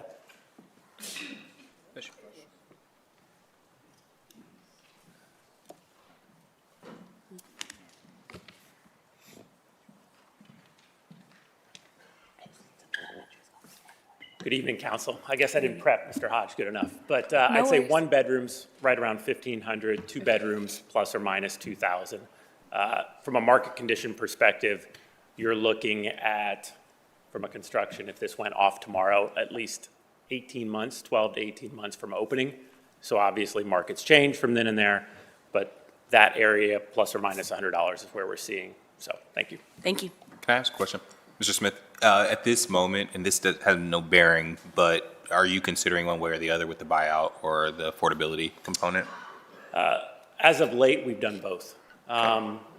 Probably, I want to say we've probably done 60% where we've done the buyout, of 30% at 80%. The others we've paid off. It's been a mix of both. So. Thank you. Other questions from council members for the applicant's representative or the applicant themselves? Chair, just a quick clarification. On the west side, you indicated you're building a mound with trees on top of that? Correct. Will people even be able to see over I don't said think so. trees? I don't think that there will be any visibility from the west to the east with the mounding, the landscaping we're doing, and then the existing, you can see the shadow just on the west side. That's all really heavy vegetation now. So I think once that vegetation matures, you will not see site to site. Thank you. Any other questions, council members? So, Mr. Hodge, I want to ask a couple things, and again, this is based on feedback that we've received with some of the meetings we've had. I think when we talk about an application that has been back and forth for close to a year, this is somewhat to be expected over, I think, some frustrations from folks in the community about asks and then told no, and then things change, and along the way, we've heard repeatedly from members of the public of saying, they really would like to see that 2002 density recommendation from 3 units to an acre be the, what is actually built on this property. The reality is this project was proposed at a much higher density level, and some of the feedback that they've given to us is that in discussions and negotiations with you all, saying that, hey, that is just not something that our company builds, or this is just not something that is something that again we do. And yet here in this instance, we've went from over 200 down to 170, now down to 150 approximately. So you just walk us through if the community is here and we can't make any changes, this is sort of is what it is, and then over time you see that change. Sort of what went into those motivations to bring something to us that is very different than what's proposed. Still may not be something that folks in the community love, but there was a process that brought you from what was originally on the table to what is here today. Sure.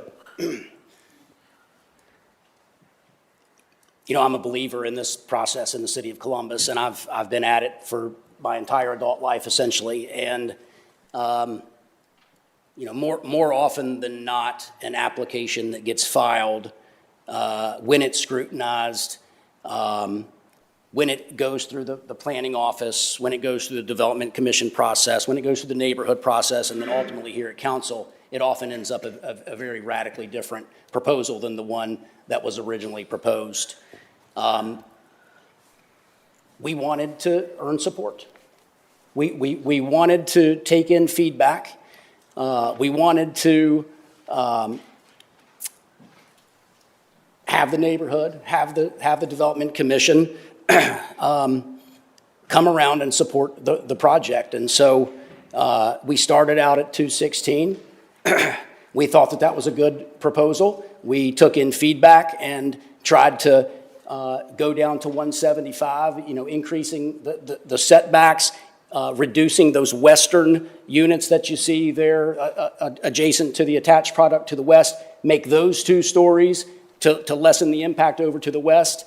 And that was still not enough to earn the support that we felt like we needed for this proposal to see the light of day here at council. And so between the Development Commission disapproval at 175, there had to be some difficult internal discussions with Jared and his colleagues.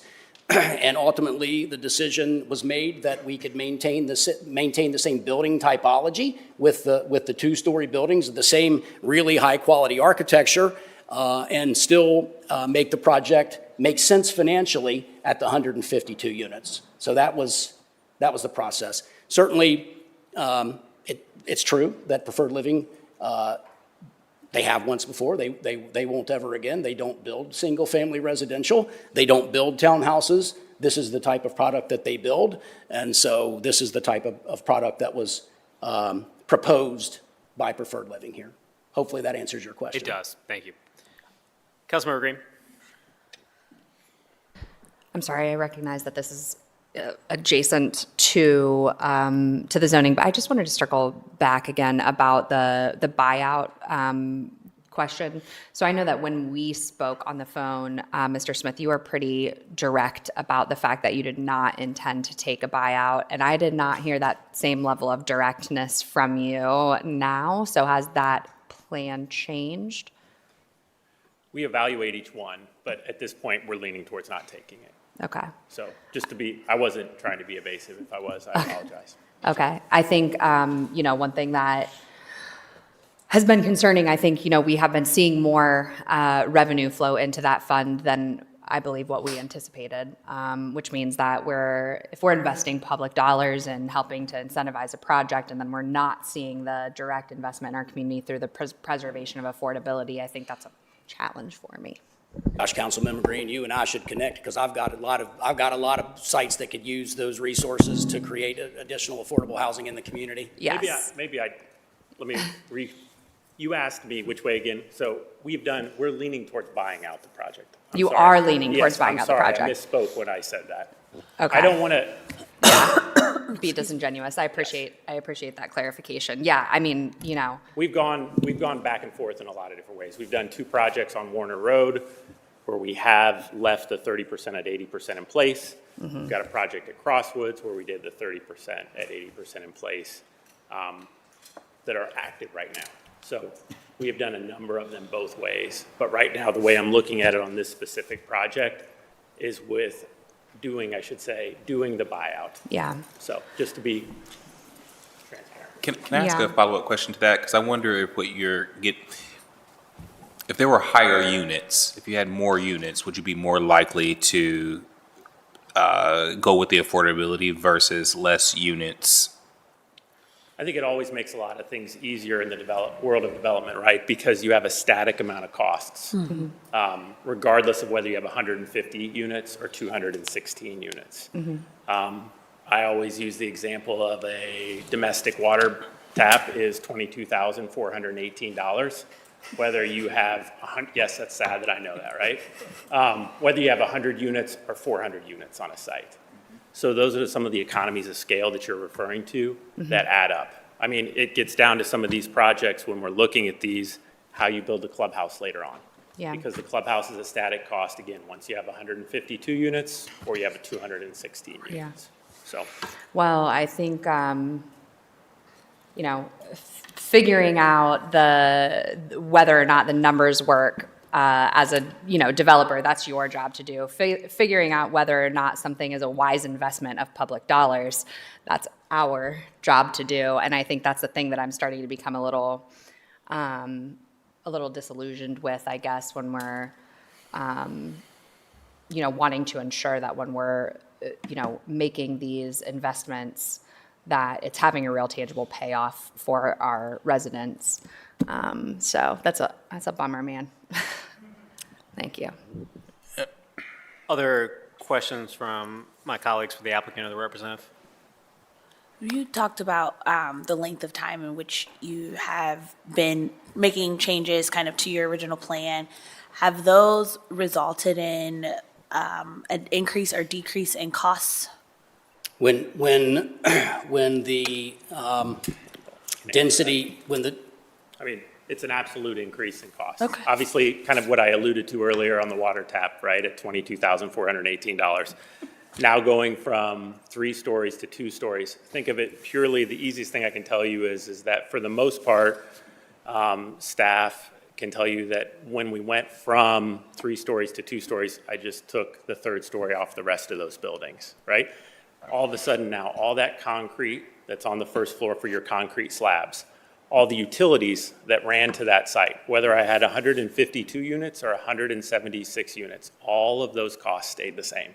So if you're factoring it on kind of a per unit basis, my costs went up. One follow-up question. Do you make accommodations for those increased costs, or those increased costs trickle down to your end user? I'd like to believe that we could always pass along the same cost to our end user, and in a sense we can, but at the same time, we are also governed by market conditions. Okay. Thank you. Any other questions from my colleagues? Seeing none, thank you. I'll give you an opportunity to speak after the public speakers. Thank you. As I mentioned, we have 3 public speakers signed up to speak against this ordinance. I do want to acknowledge that Dave Paul from the Northland Community Council is also here with us this evening. I'm prepared to answer questions from council members if needed. But we do have, again, 3 public speakers signed up to speak on this. The first is Mr. Matthew Ward. Mr. Ward, welcome back to council, sir. Good to see you again. And just as a reminder, folks, just introduce yourself if you have any organization you are representing. Typically, public speakers get 3 minutes, but we'll try to be Midwestern polite, so don't feel like you need to speed read here at all. So, and then don't run off right away in case council members have a question for you. Mr. Ward, the floor is yours. Thank you.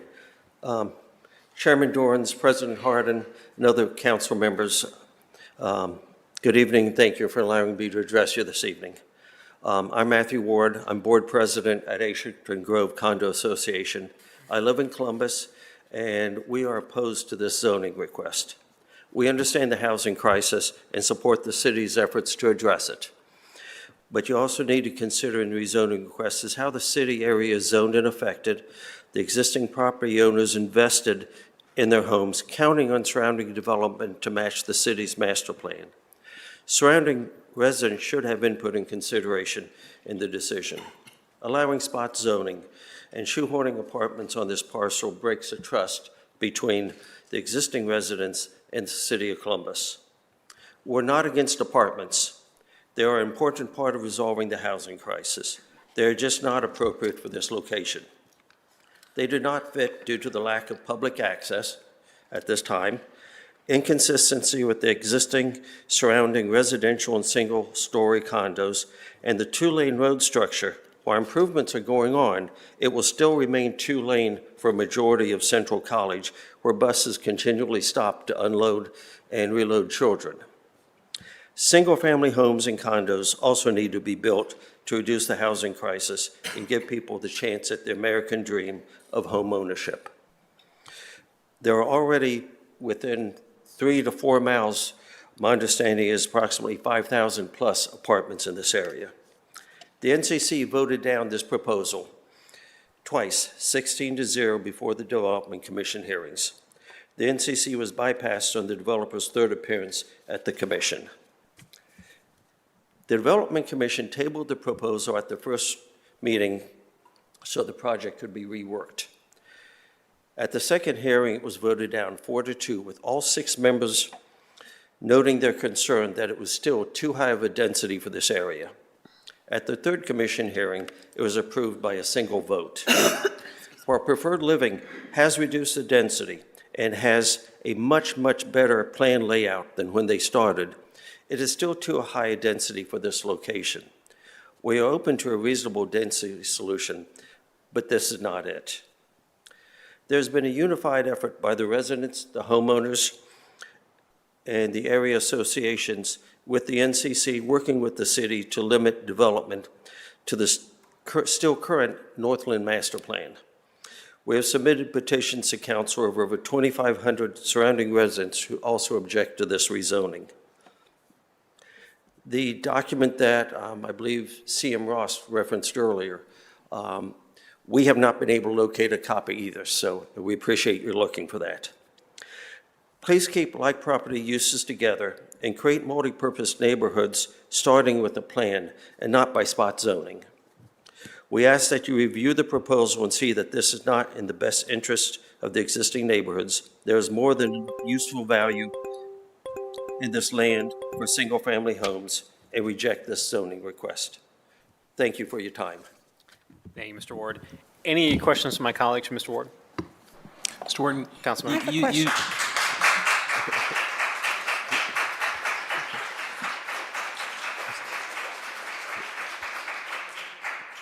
Yeah, fans.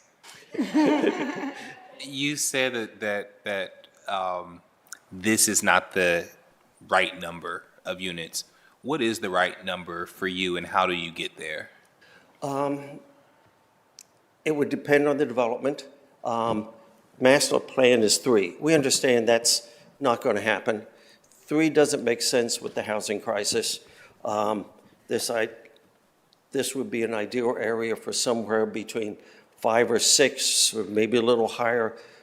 Single-family homes that were smaller, starter homes would be a possibility if a developer would bring that forward. We know there's developers interested in developing single-family there, but I don't know what density they're looking at. Thank you. Thank you. You mentioned you mentioned something about no public access. Can you talk to me about what that means? There is no public transportation. CODA does not serve this area.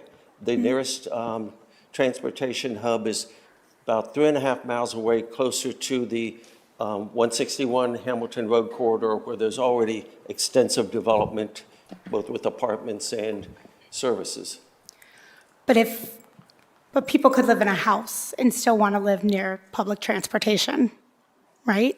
For people living in a house, I guess I'm trying to understand why, just because people live in apartments, they would have to live near public transportation. Like that is not connecting 100% for me. You don't always know who's going to have a car or who not. In single-family homes, or public transportation is lacking at this time. And it does need to be there. Great, thank you. Okay, thank you. Any other questions for Mr. Ward from my colleagues? Great. Thank you, Mr. Ward. Our next speaker come for council is Mr. David Sloby. Mr. Sloby, welcome back to council.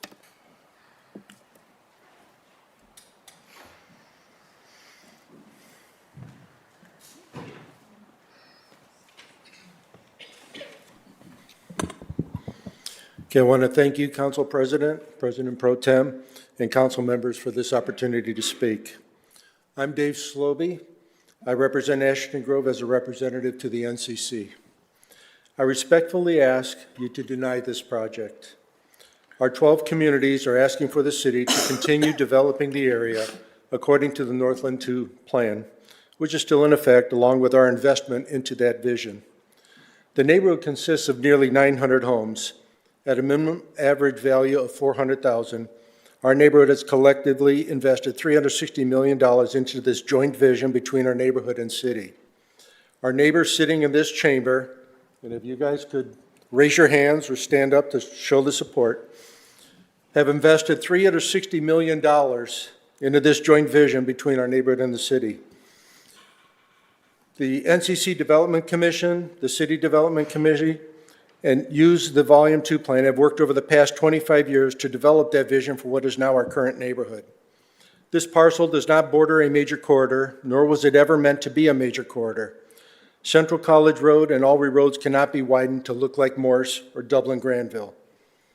This parcel of land is not currently an industrial building site that is no longer viable. It is not a piece of land with retail that has seen better days. Repurposing land like that is already zoned for business to use for apartments would be understandable. These are single-family homes zoned residential. Ponder this. City planners have done a wonderful job in the zoning of Hamilton Quarter, a very nice business and office community. If a home builder were to petition this council to change the zoning on a 10-acre parcel in that middle of the quarter to build single-family homes, would the council allow this? That would definitely bring a diversification of architecture. I fully believe that companies like Preferred Living would be standing before you like I am today, stating that the home builder's proposal to put homes in the middle of Hamilton Quarter would not be a good fit. And I would agree with that. Just as I'm standing here stating that placing apartments, a business, in the middle of single-family homes is not a good use of that land and changes the character of our neighborhood. City needs land to build houses. Lack of houses keep house prices high and forces residents to make rental payments that rival home mortgages. Taking land away from home builders limits the amount of land available for home building. This is exactly, in my opinion, what high-density complex builders want to see happen. It allows for rents to remain high and keeps Columbus residents from achieving their dream of home ownership. Voting for spot zoning of this nature is never good for a neighborhood. It sends a negative message to other single-family neighborhoods in Columbus. Thank you for your time, and I'm open to any questions you may have. Thank you. Any questions from my council colleagues, from Mr. Slobey?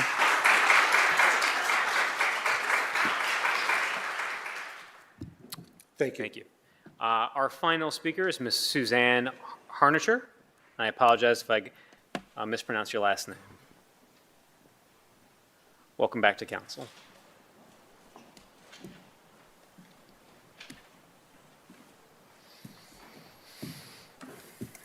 Good evening, President Hardin and Chair Dorans and all council members. My name is Suzanne Harnacher. I've lived in the Northland area and in Columbus for over 40 years. I value Columbus, I support city council, and I work the election polls routinely, and I'm involved in lots of civic activities, and I've been involved in this for quite some time. I am a representative of the Northland Community Council, and I'm on the Development Committee also, and have been for like 13 years. I'm here tonight regarding the Preferred Living project, which, though it's a nice project, we are asking that you not support it. And that has nothing to do with the type of project that it is. I think the proposal, as has been said, was turned down by NCC twice. It was turned down by the commissioners. And just so you may know this, but when you look at some of the remarks that the commissioners made, it's the same remarks that we believe. The density is too high for this area. It's a rural area, and it has single-family homes, and we have built a community for the last several years. The density issue is significant. I think we've all worked, we've tried to come together as a community, many associations, many individual developments, and what we ask is that you hear what the community has to say as well as what the developers have to say for the various reasons that have been stated. And we don't have anything against developers. We've had a couple of developments come in the last year or two. They've been at the 3-to-1 density. As Matt said, we may not be able to withstand that. We know that. We're not unrealistic. You know, in fact, Mr. Hodge is representing a project that is like a 5 or 6-to-1 right across the street. So we're open. I do feel like this particular project, it's out of character with the community, though it's a nice project. I know a lot of you are going to give credit to the fact that they reduced the numbers, and I know that's one of the selling points, and I appreciate that. However, it still does not fit our community. And there are thousands and thousands of apartments down the road, just a mile from us, and on Warner Road, which is right perpendicular, or parallel rather, to Central College. Thousands. And I think Preferred Living has built some of those. And they are pretty much all market rate. I think we're willing to negotiate, and it upsets me that the implication is that we're not. This last round, this last revision, no one talked to the neighborhood. No one went back to the Northland Community Council. It came straight to City Council, and we were pretty much threatened that that's how it was going to work. I don't think that's real cooperative. So one other thing I got to say really quick, this infrastructure stuff and the roads, the work that's being done now, it's a turn lane. It's not going to be a big 3-lane road, and some of the stuff that's being done by Columbus City, which is wonderful, are things that were recommended 10 and 15 years ago for projects that have been developed. And they're not including the ones that are out there now, like this one and a couple of others. So, and when you see the school kids getting picked up on the buses out on roads that don't all have sidewalks either, and traffic is backed up way down Central College and down Ulrey, there's a safety issue and a traffic issue. Density impacts that. So I won't go on and on. I just want to say thank you. I really, really ask that you hear the Columbus residents and the people from this community, because we're serious, we're good citizens, and what we want is good things for Northland, good things for our neighborhood, and good things for Columbus. And by the way, NCC very seldom votes things down. We're pretty pro-development. I just need to say that. Thank you very much. Anything else I can say? Or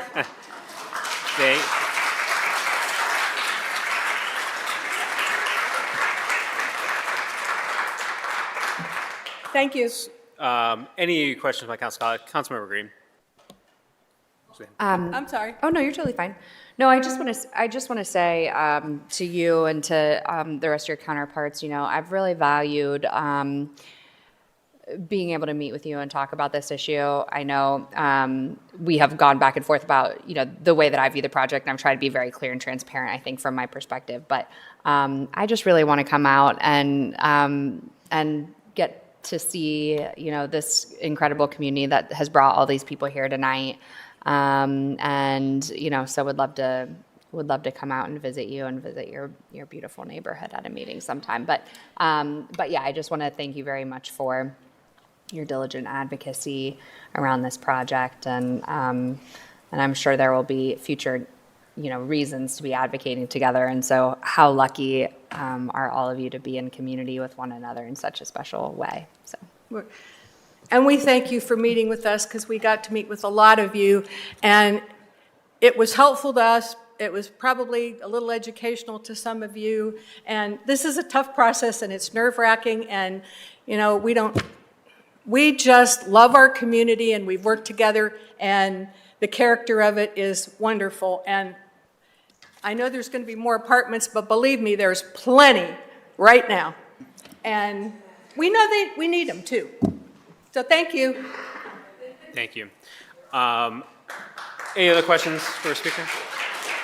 Seeing none, I'd invite Mr. Hodge back if he has any additional comments he'd like to make based upon the public speaker's testimony.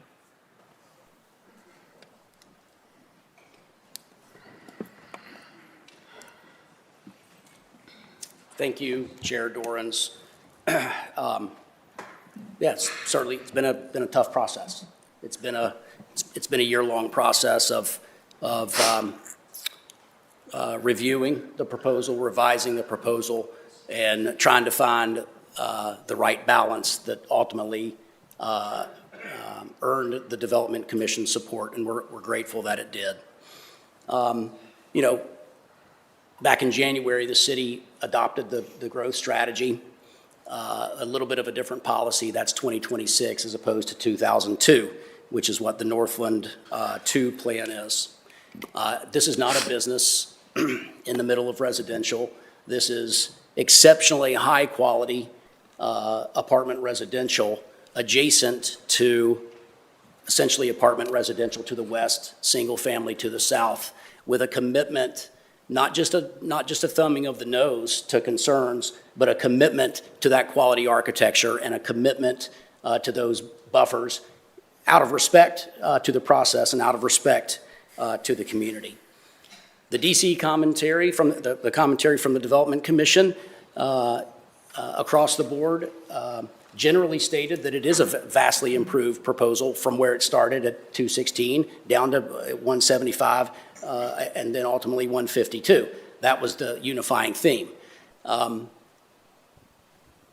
know, the reason I do this work and the reason that I work through this process and the reason that more often than not I earn support for the proposals that I represent, both at area commissions and the development commissions, is because I take the process seriously. And we have taken this process seriously. Certainly, we have a difference of opinion. 3 units to the acre versus the 15 that's being proposed. And we can certainly disagree, but Columbus, you heard from Ms. Prosser, and you all know this far better than I do, but Columbus has a housing issue.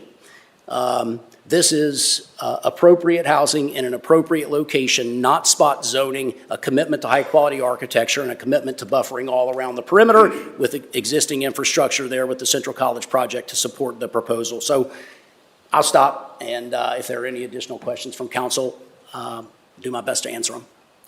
Any questions from my colleagues for the applicant's representative? I'm going to Councilor ask Ross. you this question, but I'm going to preface it with, I understand that these particular questions that I ask you are not necessarily relevant, nor do they need to be answered in order to get approval from a zoning perspective, but I'm going to ask them because I see them in the concerns listed by Northland Community Council, and I had a conversation with you all about it and give you an opportunity to talk about it. There were a few issues that have not been discussed yet that the NCC brought forward as concerns. And I'm just going to read it directly from their written commentation from September 24, 2025. One includes potential for vandalism and theft of numerous ungaraged vehicles. To me, that means that is something that a property manager and those who would be operating that particular development would have responsibility over. I know that you and your client own a few other apartment complexes in the area. Have you seen issues with regard to vandalism and theft at other places such that this would be a concern? And have you talked about it, and do you have a plan to address it? So Your client? So yes, there will be continued management oversight over the property. The property will be well lit. You know, are there vandalism and theft issues in the city? I mean, I'd be a bald-faced liar if I said that there weren't. I mean, we all know the issues that occur in the city. You know, hopefully that's not a commentary on the renters are going to attract vandalism and theft. That is certainly not the case. This is a Preferred Living has a proven track record of building a quality development and of professionally managing that quality development once it's constructed. Thanks, appreciate that. Any other questions from my colleagues for the applicant's representative? Seeing none. Thank you, Mr. Hodge. Thank you all. Any comments that my colleagues would like to make before I move forward? President Hart. Well, thank you, Chair, and thank you for the process that you have led us all through. And I am actually on the sad side that I didn't get the opportunity to actually sit down and meet on this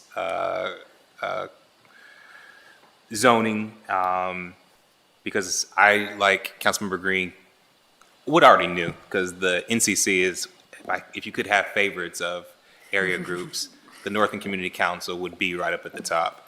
I'm looking out at Dave Paul, someone that all of us have known for me since my 15 years of working in this building. And so I have so much love and admiration for this neighborhood and its process. I'm going to give you too much information.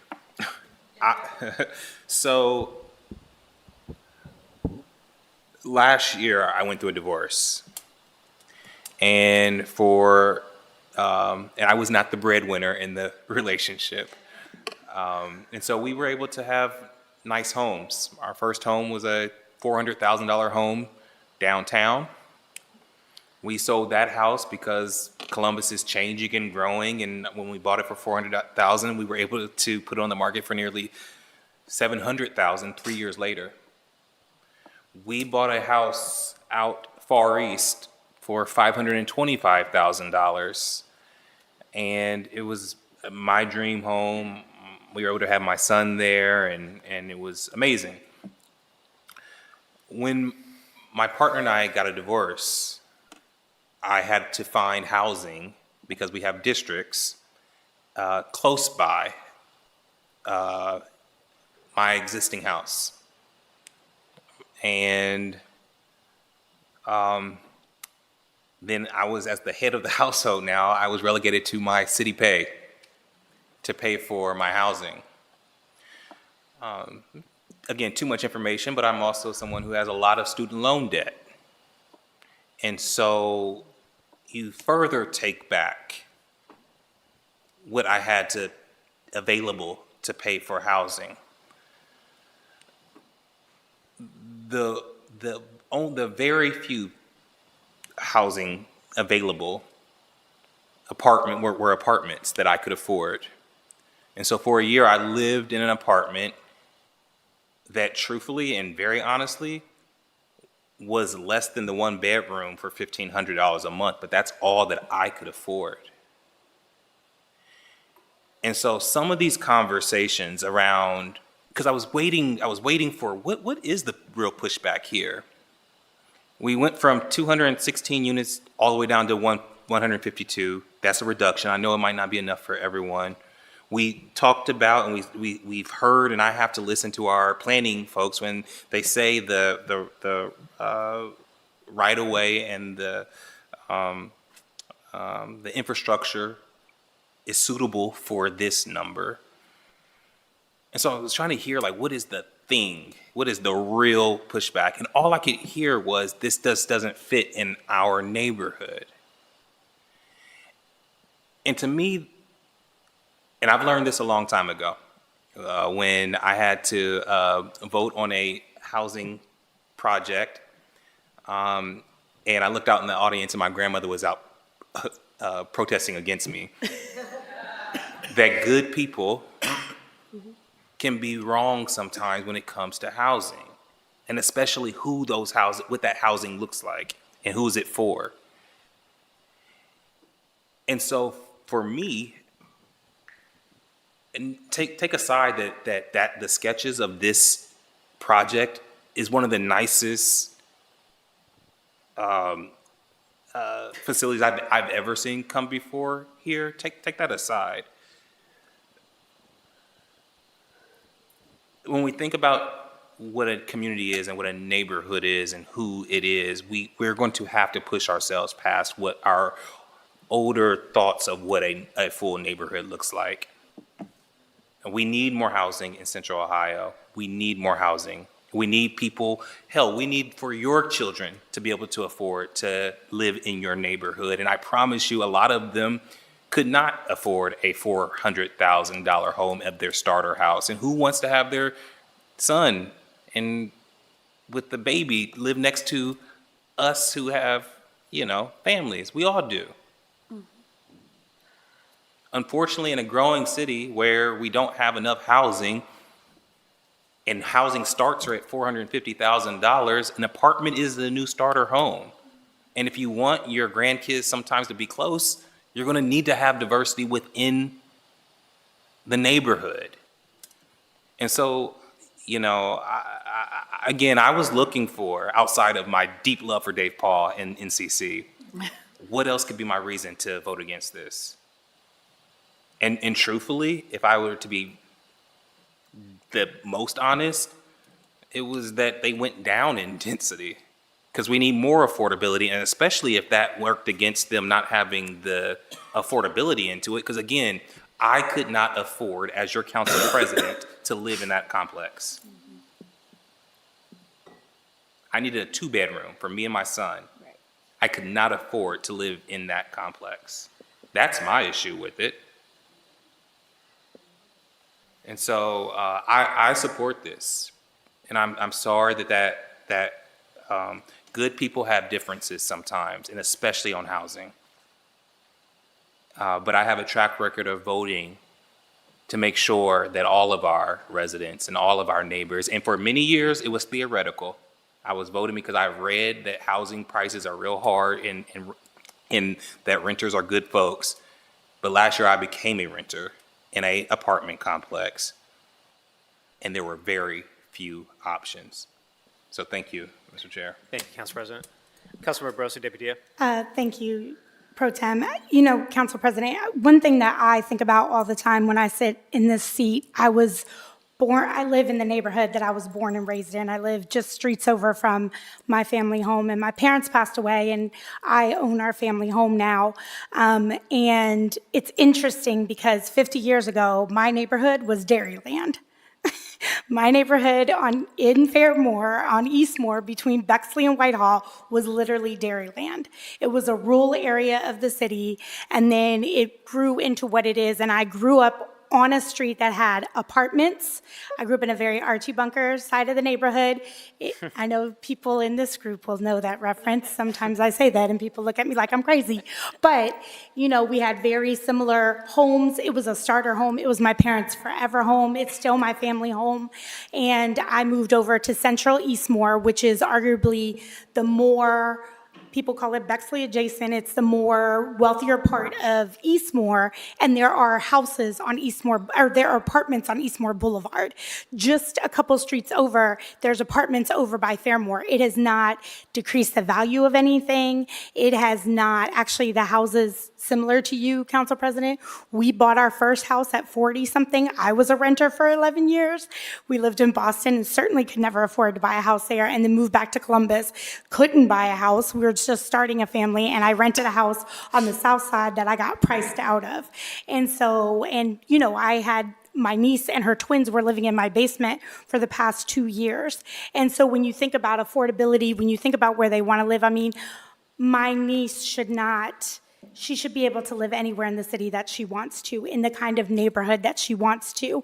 And so being a person that grew up surrounded by tiny houses, bigger houses, apartments everywhere.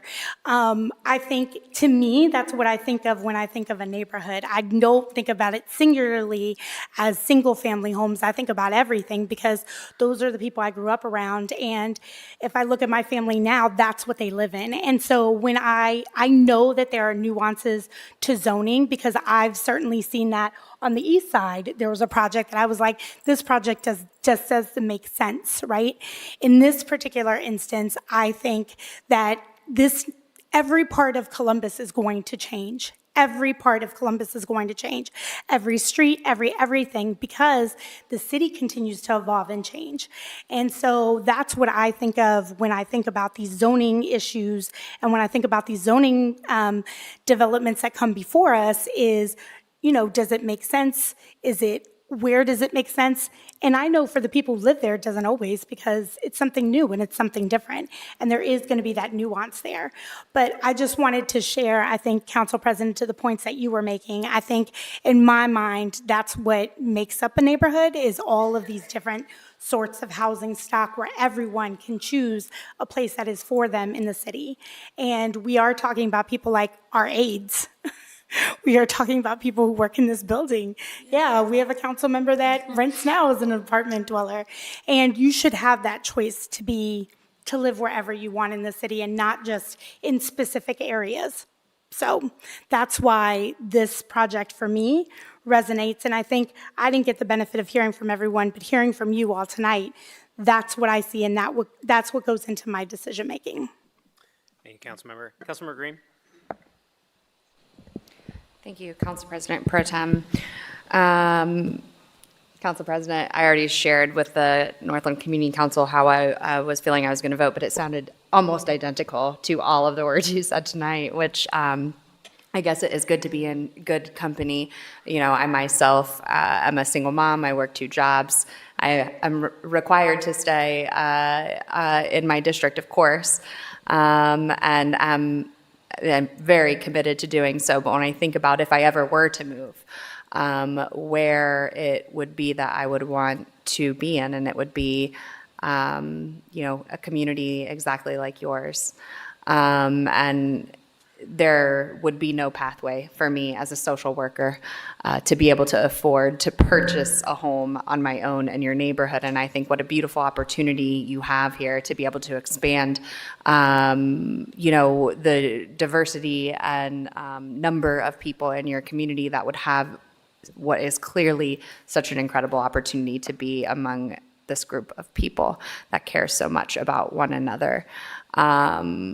That being said, I find it, I'm deeply troubled, just because I feel like, you know, we had conversations, you know, Mr. Smith, when I was asking questions about this, about the affordability component of this project, and felt like there had been a firm commitment during that conversation to maintain the affordability piece and not take a buyout. I think I'm feeling a little bit radicalized this week just by, you know, all these conversations about where we're investing public dollars and how and in what ways they are benefiting our residents.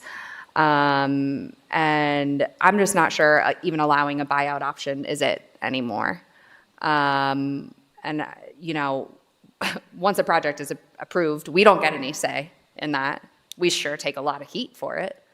But I think that if we are investing public dollars and we know we are in the midst of a housing crisis, we have an obligation to our community. And we also know we're in the midst of a financial crisis. You know, our budget is pushed to its breaking point right now. And so every time we're investing a dollar or suggesting that we don't need to bring in your dollars, there must be a direct, tangible public benefit, and I'm really disappointed. I'm supportive of this project. I think it's a good project. I still believe it opens up opportunity for new people to come and move into such a beautiful and caring community. But we have got to do better, and we have got to start reevaluating in a serious way the ways that we're investing if we want to maintain trust of our community members. Thank you, Councilmember. Any other colleagues have any comments? Councilmember Ross. Go ahead. Sure, thank you. I certainly don't take it lightly when a couple thousand community members organize together to make their voices heard. And so I think we've had a lot of conversation this evening about this, and that is indicative of the seriousness that I think all of my council members have taken with regard to this project, and particularly as housing chair, which is why I asked for the price point of these units, wanting to think about whether or not this particular project is also going to get us the housing units that we need and also help us to reach affordability. And so I just want to talk through this a little bit with Director Prosser, because I know that there were comments with regard to, you know, could the demand be reached with a different type of housing product, and a different type of housing product that could potentially bring affordability to this community. And so, Director Prosser, could you talk just a little bit about why this particular project, while it's not the price point that is going to be affordable for everyone, it does help us to reach a level of affordability to meet the demand in this particular area? Please. Yes, absolutely, Councilmember. As we look at the price point here around, say, I think you said one bedroom was $1,500, and that's going to actually clock in for an individual that would be at that 80% AMI level. When you say, and this is just so yes, we're not assuming, this is just so we're not assuming that everyone knows the definition of 80% AMI. What does that mean in layman terms? How much do I have to make to be in that tranche? Yes, so that's an area median income of about $56,000 a year. And as I mentioned in my initial comments, with the price point, average price point of the homes for sale in this particular census tract, a family would need to earn $114,000 to afford a home in this area. When you look at the opportunity to enter this community at a $56,000 income, at that one-bedroom level, you start to see that access open up. As we think about the cost, the affordability of a house at the end, either an apartment or a single-family home, there are two factors. One is the supply, and what we mean by that is how much of a demand is there, how much competition is there for that unit, and how much is that going to drive up the cost. The second piece around price is going to be the cost of construction.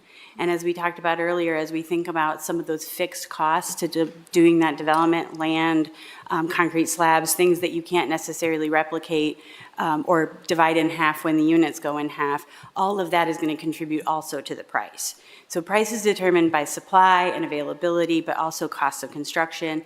I think as we reduce those unit counts, some of those costs get spread out across those units, and it elevates that rental price. It elevates that home price.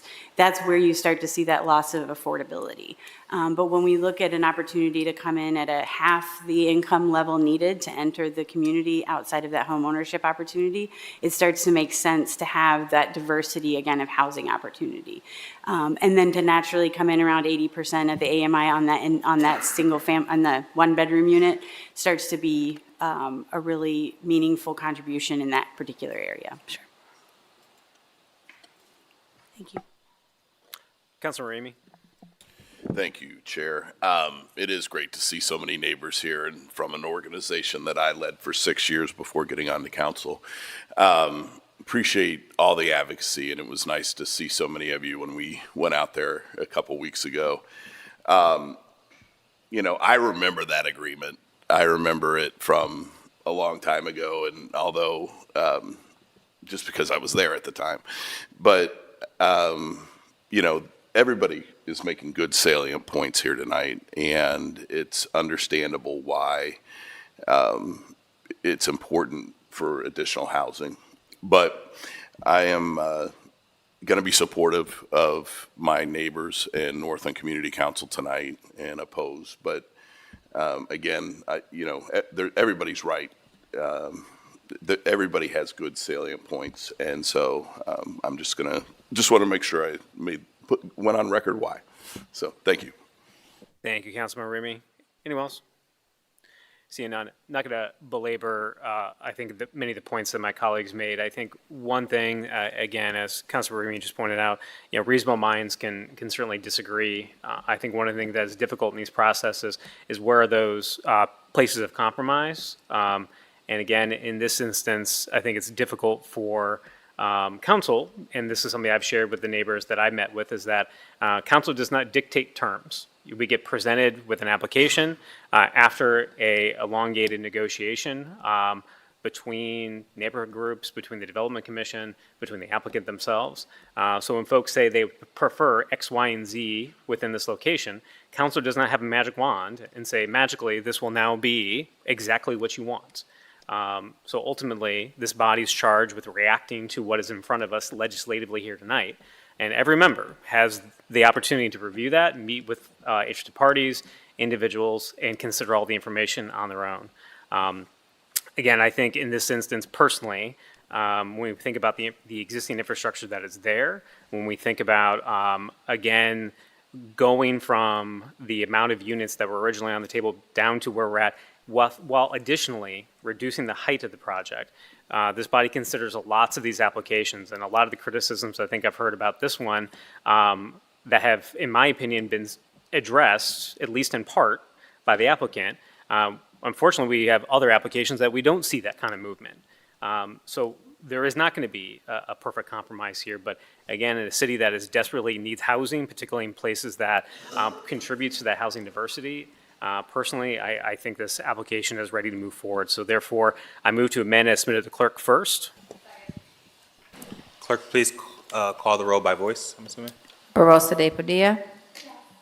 Day Akauer. Dorans. Yes. Green. Remy.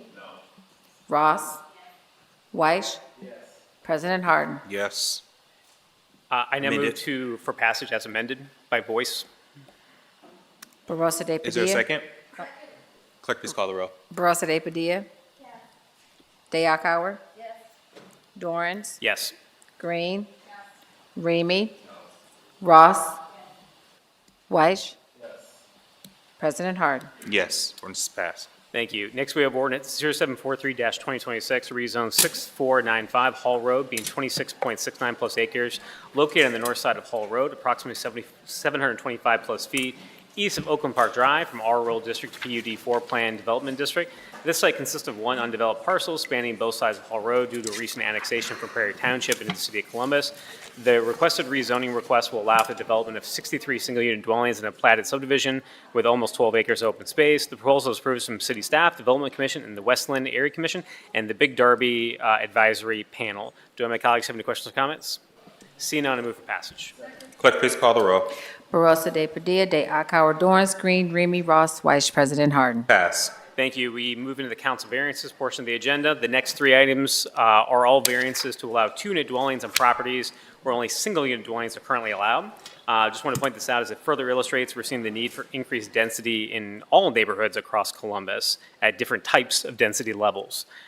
The first ordinance is 0738-2026 to grant a variance provisions of section 3332.035 R3 Residential District, 3312.49C required parking, 3332.05A area district lot width requirements, and 3332.13 R3 area district requirements of Columbia City Codes for property located at 1541-1543 26 Avenue to allow a two-unit dwelling with reduced development standards in the R3 Residential District. Site consists of one undeveloped parcel, and the requested council variance will allow a two-unit dwelling. Requested variance to the lot width, area, required parking for the two spaces are included in this request. Proposal approved from city staff and the South Linden Area Commission. Do my colleagues have any questions or comments? Seeing none, I move to accept the entire staff report into evidence as an exhibit. Clerk, please call the row. Barosa de Padilla. Day Akauer. Dorans. Green. Remy. Ross. Weiss. President Harden. Accept it. Thank you. Next, move to adopt the findings of staff, the findings of council. Clerk, please call the row. Barosa de Padilla. Day Akauer. Dorans. Green. Remy. Ross. Weiss. President Harden. Adopt it. Thank you. Fine. Move for passage. Clerk, please call the row.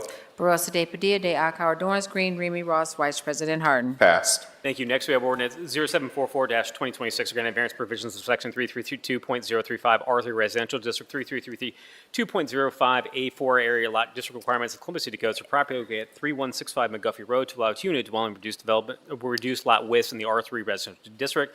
Site consists of one undeveloped parcel, and the requested variance will allow the parcel to be split and be developed with a two-unit dwelling on each lot. Proposal for lot width is also included. Proposal is approved from city staff and the North Linden Area Commission. I first move to accept the entire staff report into evidence as an exhibit. Clerk, please call the row. Barosa de Padilla. Day Akauer. Dorans. Green. Remy. Ross. Weiss. President Harden. Accept it. Thank you. Next, move to adopt the findings of staff, the findings of council. Clerk, please call the row. Barosa de Padilla. Day Akauer. Dorans. Green. Remy. Ross. Weiss. President Harden. Adopt it. Thank you. Finally, move for passage. Clerk, please call the row.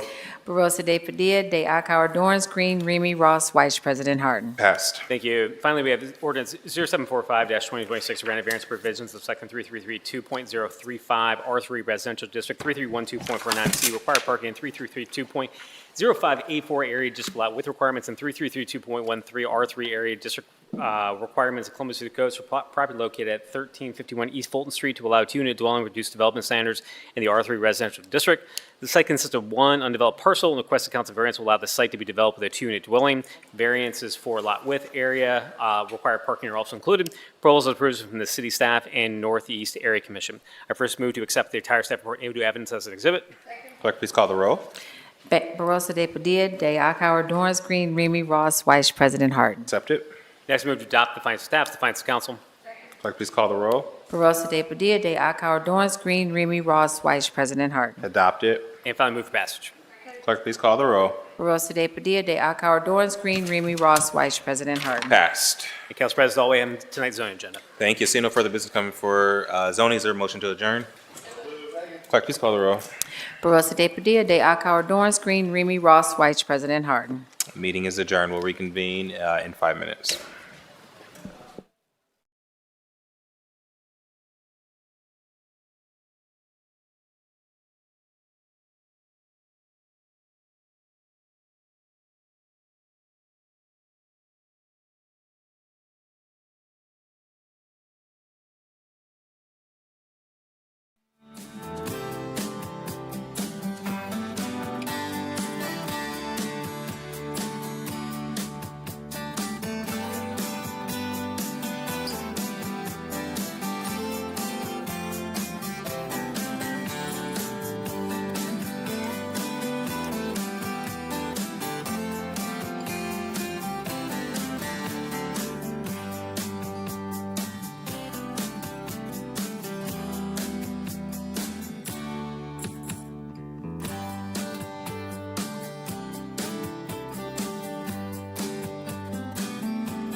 Clerk, please call the roll. Barosa de Padilla, de Akauer, Dorance Green, Remy Ross, Vice President Harden. We are back in meeting number 13. The next committee to come before council is the Public Safety and Criminal Justice Committee. That committee is chaired by Councilman Remy. Councilman, the floor is yours. Thank you very much, Council President. Tonight in the Public Safety and Criminal Justice, I have 6 ordinances for second read. The first is 253-2026 to authorize the Finance and Management Director to associate any and all budget reservations resulting from this ordinance with the purchase agreement with Celco Partnership doing business as Verizon Wireless for wireless voice, data, GPS, modem services, and equipment to authorize the expenditure of $1,250,000 from the Department of Public Safety's general fund budget and to declare an emergency.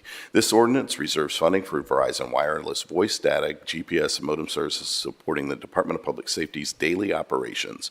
Emergency action is requested to ensure funding is immediately available and prevent any interruption to essential wireless services. Are there any questions or comments from my colleagues? Seeing none, I move for passage. Barosa de Padilla, de Akauer, Dorance Green, Remy Ross, Vice President Harden. Next, I have 461-2026 to authorize the municipal court clerk to enter in a contract with AT&T Enterprises, LLC, for the purchase of maintenance, support, and services for phone service, to waive the competitive bidding provisions of the Columbus City Code, and to authorize the expenditure of $48,000 from the municipal court clerk computer fund, and to declare an emergency.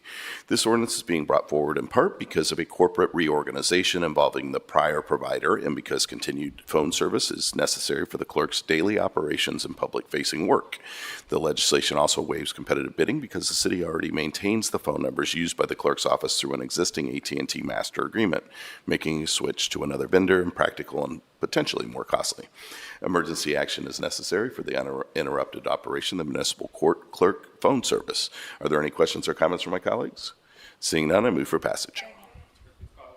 Barosa de Padilla, de Akauer, Dorance Green, Remy Ross, Vice President Harden.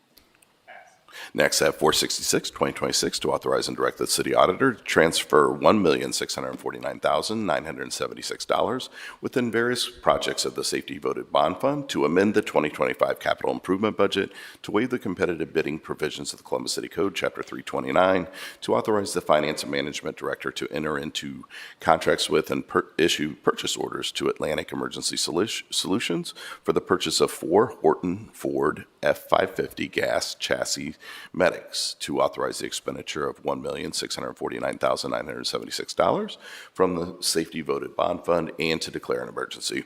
This ordinance authorizes the purchases of 4 EMS transport vehicles for the Division of Fire, funded through the Safety Voted Bond Fund. The capital improvement budget will be amended to shift funding from platform ladders to medics.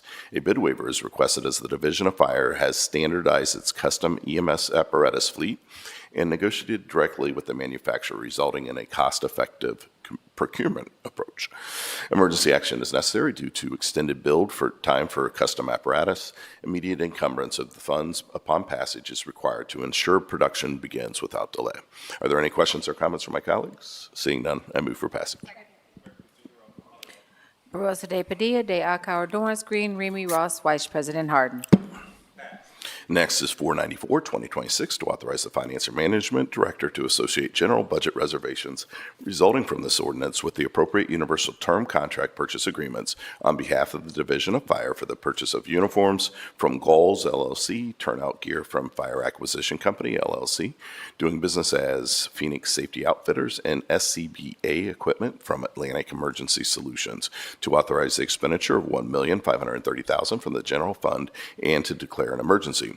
This ordinance reserves funding for the division purchase of uniforms and protective equipment for the Division of Fire, covering replacements for existing personnel and incoming recruits. Items include uniforms, turnout gear, and protective outerwear for firefighting situations. Emergency action is requested to ensure funding is immediately available and prevent any interruption in the supply of essential equipment. Are there any questions from my colleagues? Seeing none, I move for passage. Barosa de Padilla, de Akauer, Dorance Green, Remy Ross, Vice President Harden.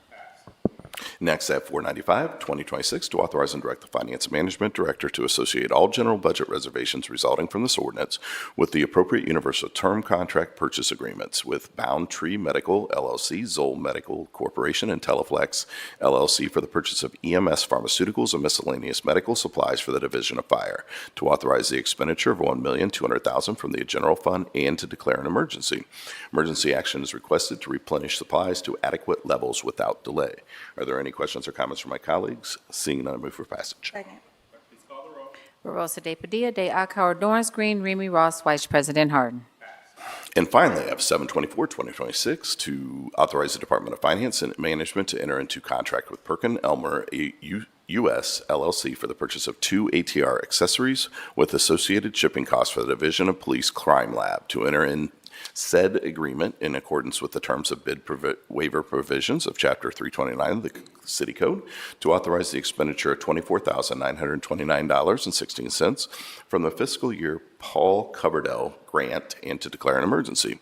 The Division of Police Crime Lab was approved by the Ohio Office of Criminal Justice to purchase new drug identification equipment under the FY24 Paul Coverdell grant. The new attenuated total reflectance accessories will replace outdated equipment and integrate with existing FTIR systems to analyze submitted drug evidence. A bid waiver is requested as Perkin Elmer U.S. LLC is the sole vendor whose ATR accessories are compatible with the crime lab's existing FTIR equipment. Emergency action is requested to expedite the purchase and meet grant deadlines. Are there any questions or comments from my colleagues? Seeing none, I move for passage. Second.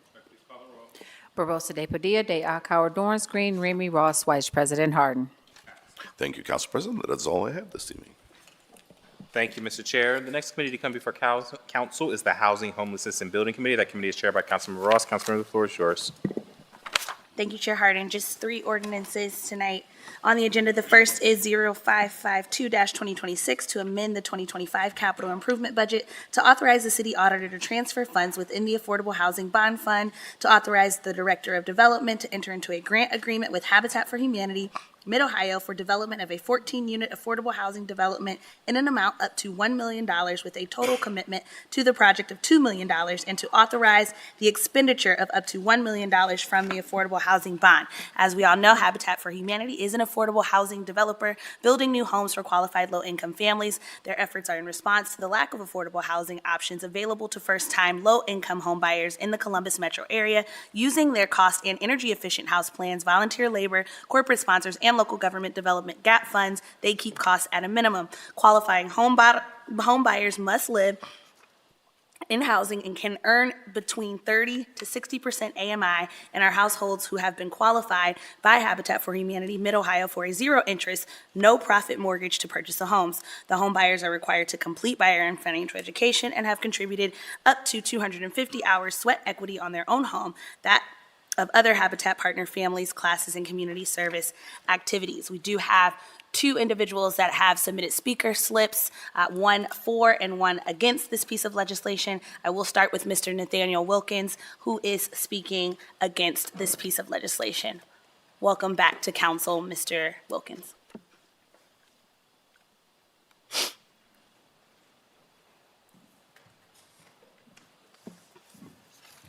Okay.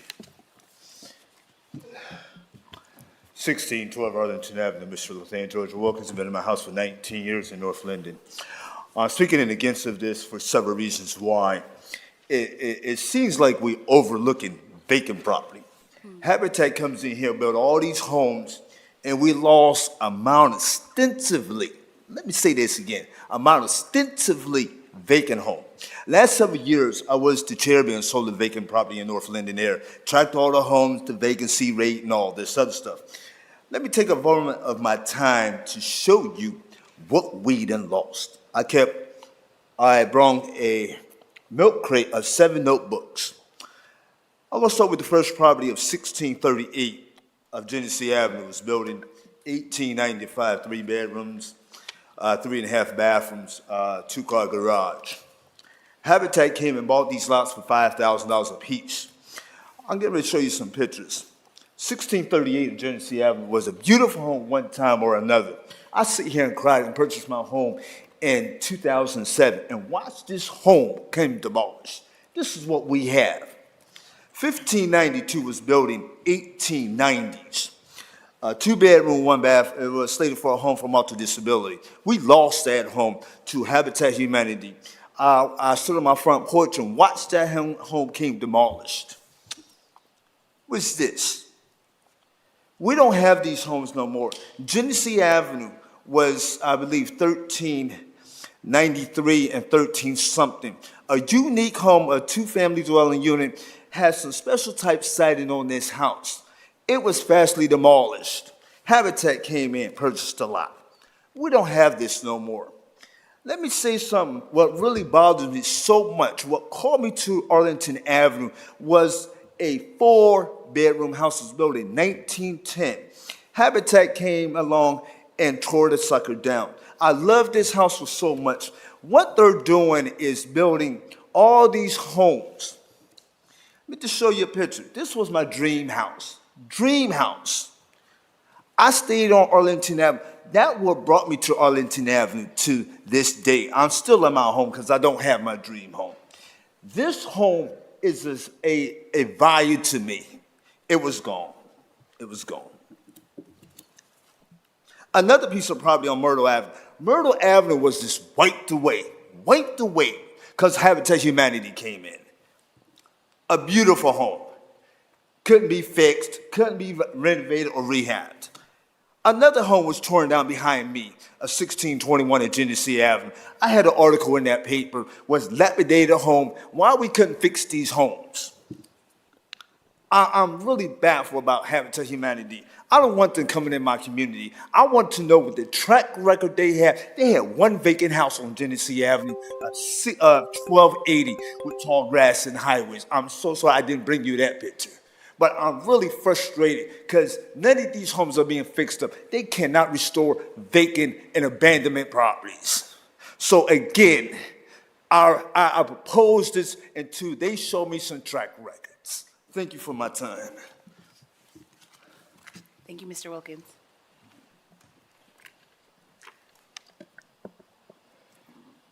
Fortunately, we do have a member of leadership for Habitat for Humanity here to speak in favor of this piece of legislation.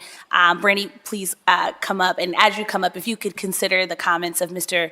Wilkins and be prepared to respond to those, I would appreciate it. Good evening. My name is Brandy Ellis. I'm the president and CEO of Habitat for Humanity Mid-Ohio. I don't know that I've spoken publicly this late at night, so forgive me if I stumble a little bit. So, Mr. Wilkins and I, shortly after I took my position just over 2 years ago, I met Mr. Wilkins in the Linden neighborhood. We walked the neighborhood together and talked about his concerns. And I understand completely what Mr. Wilkins is bringing up in terms of the grandeur and design and architecture of the homes that were built in the 1900s in Linden are stunning. They are beautiful. I wish we could build homes to that standard.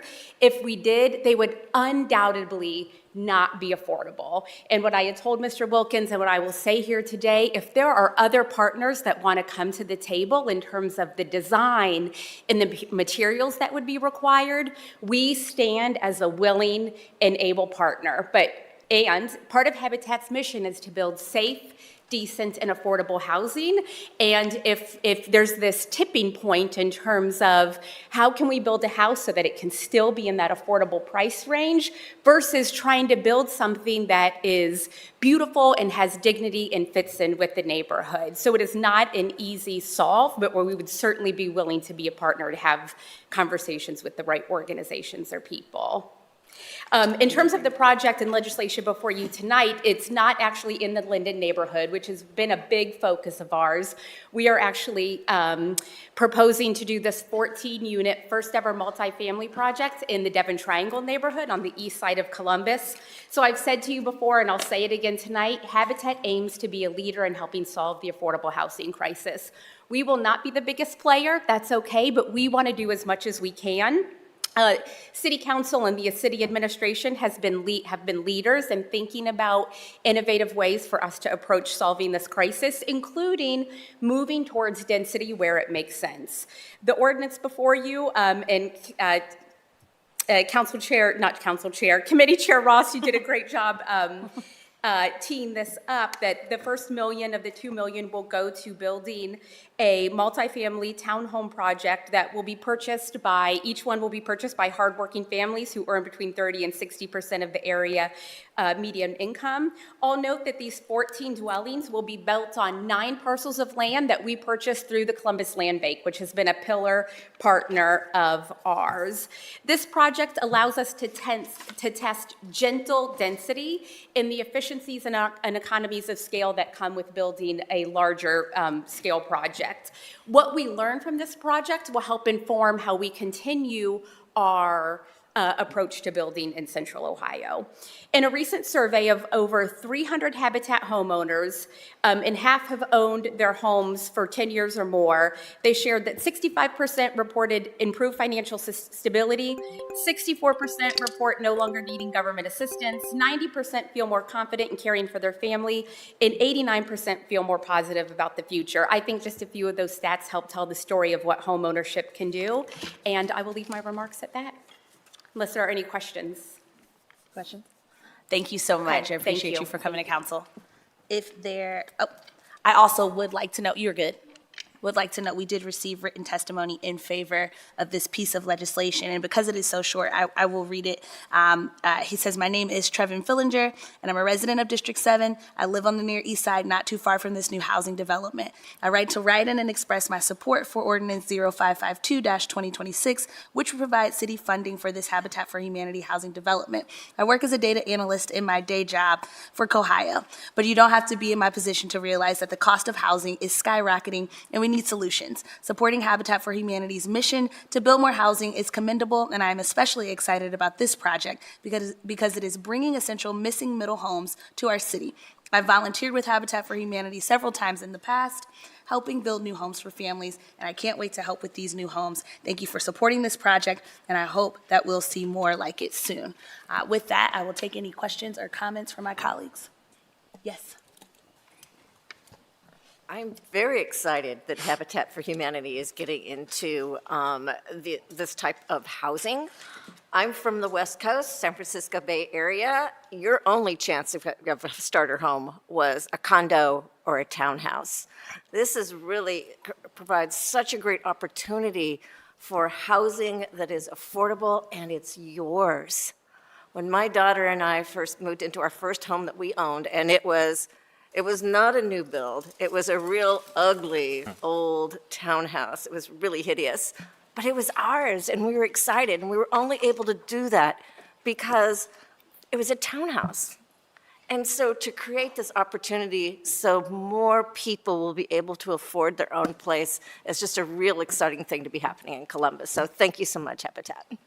Thank you, Councilmember. Any additional comments, questions from my colleagues? I would like to add to that, Brandy, I think the first day that we met after you got this position, we talked about an exciting idea of trying to close that gap in Central Ohio, because you look around, we don't have this in our market, certainly not at scale. You go to other developing cities like Atlanta, and they have townhomes all over the place.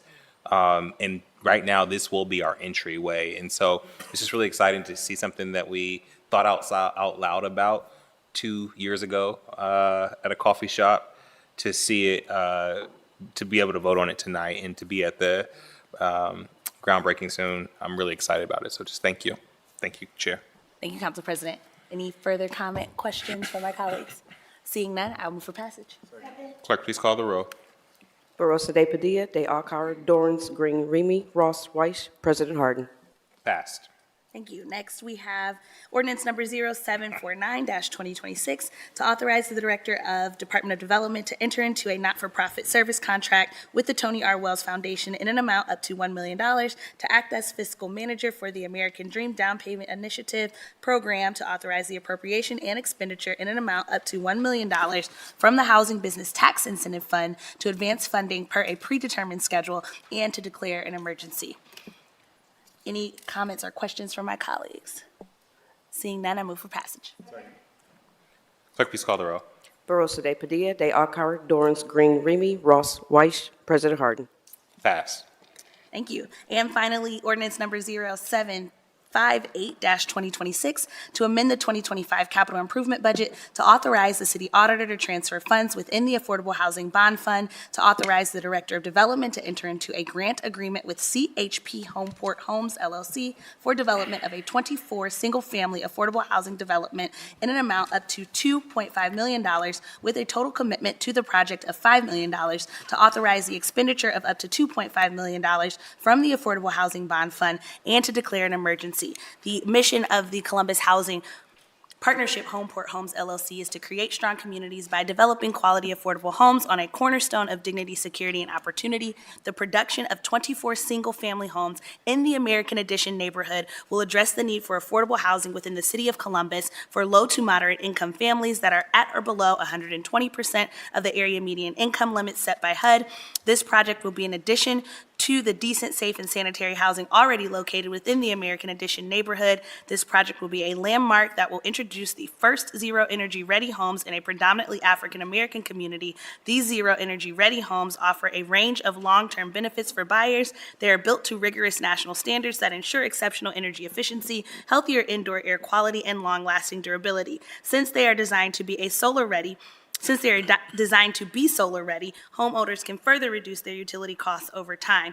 Zero-energy ready homes support environmental sustainability by lowering carbon emissions. For families, these benefits translate into real savings, increased housing stability, and healthier living environments for generations to come. Any comments or questions from my colleagues? Sure.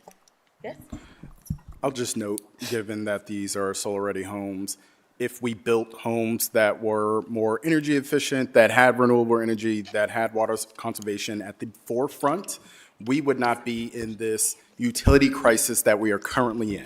So just want to note, thank you, great project, excited to see it happen. Thank you, Councilmember. Any additional questions or comments from my colleagues? Awesome. Seeing none, I move for passage. Clerk, please call the row. Barosa de Padilla, de Alcar, Dorrance, Green, Remy, Ross, Vice President Harden. Thank you, Council President. That is all from the Housing Committee. Thank you, Madam Chair.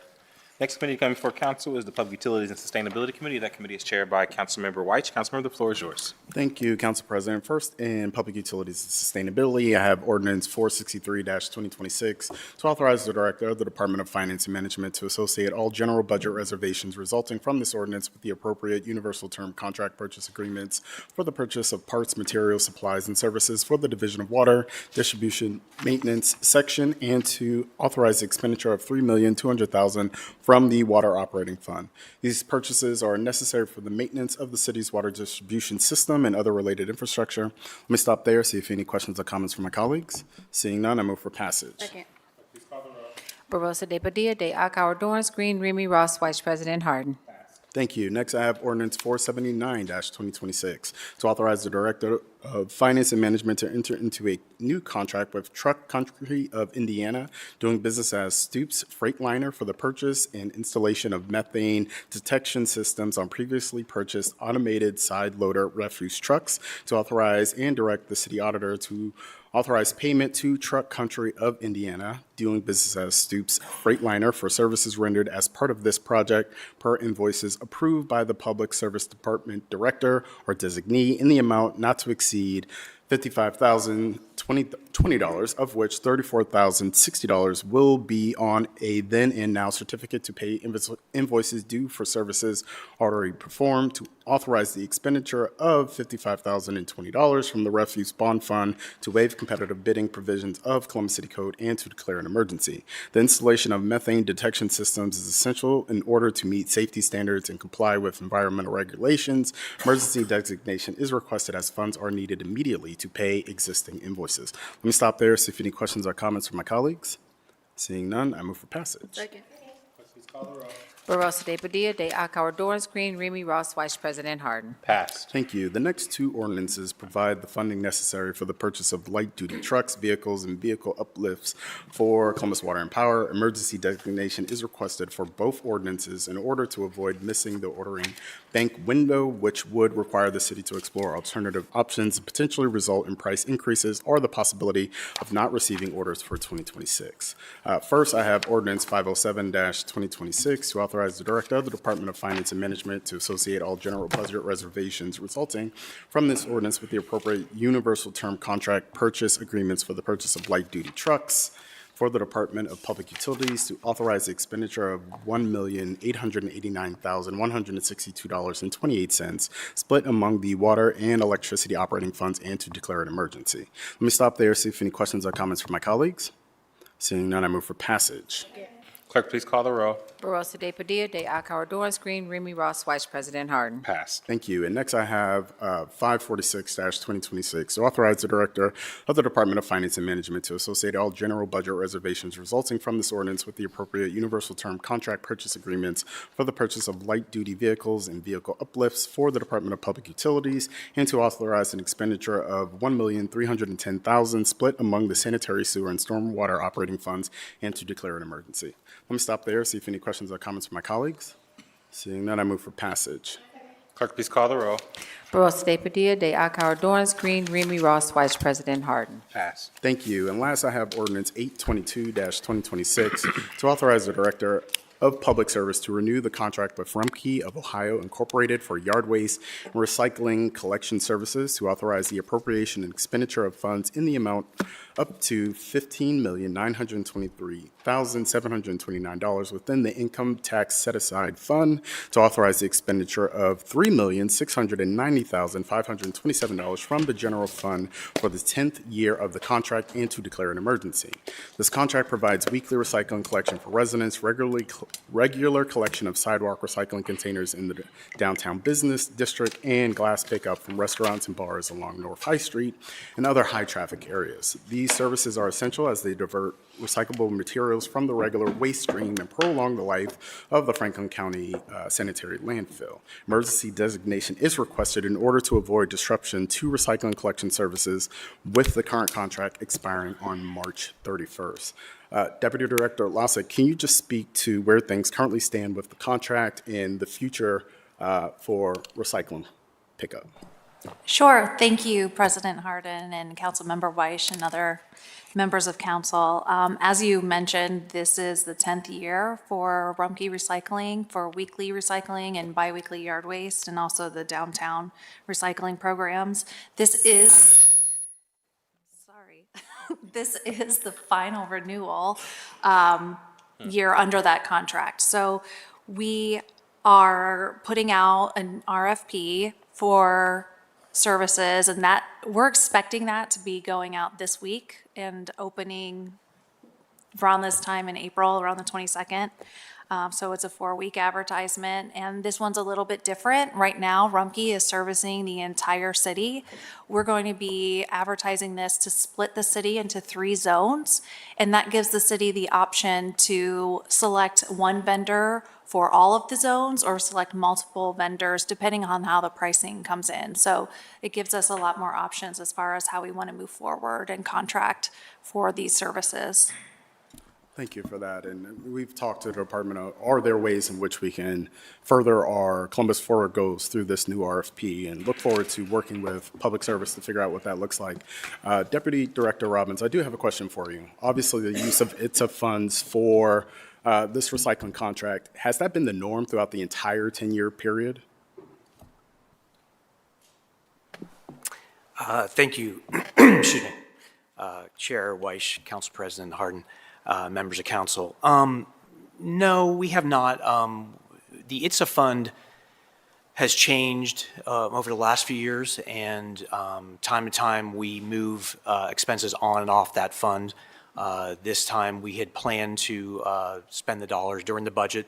We did plan on spending the dollars out of the ITSA fund for part of this contract, not the entire amount. Yeah, the only reason I asked that question, obviously we had a We just went through the budgeting process for City Council. One of the concerns expressed by this council was the increasing use of ITSA funds, which kind of dilutes our ability to use capital dollars on other projects. So can you just speak to where's the administration thinking this is going? Is this something we expect during this next contract, or are there plans to find a more sustainable fund to support recycling expansion? Well, I guess I should say, first off, last year we spent $43 million out of the ITSA fund on these really non-capital expenditures. This year we are slated to spend $25 million out of the fund. So for us, it's an improvement over last year, which is something we've been telling rating agencies, something we've been telling everyone all along. We're trying to we would rather not spend any of these dollars out of the ITSA fund, but when we're putting the budget together and you have a huge amount of these are such big dollars that they were a lot easier to move into that fund, especially knowing that it was able to sustain it last year. So this year we actually, the effect of us spending these dollars out of the ITSA fund, it's actually going to be it's better this year than it was last year.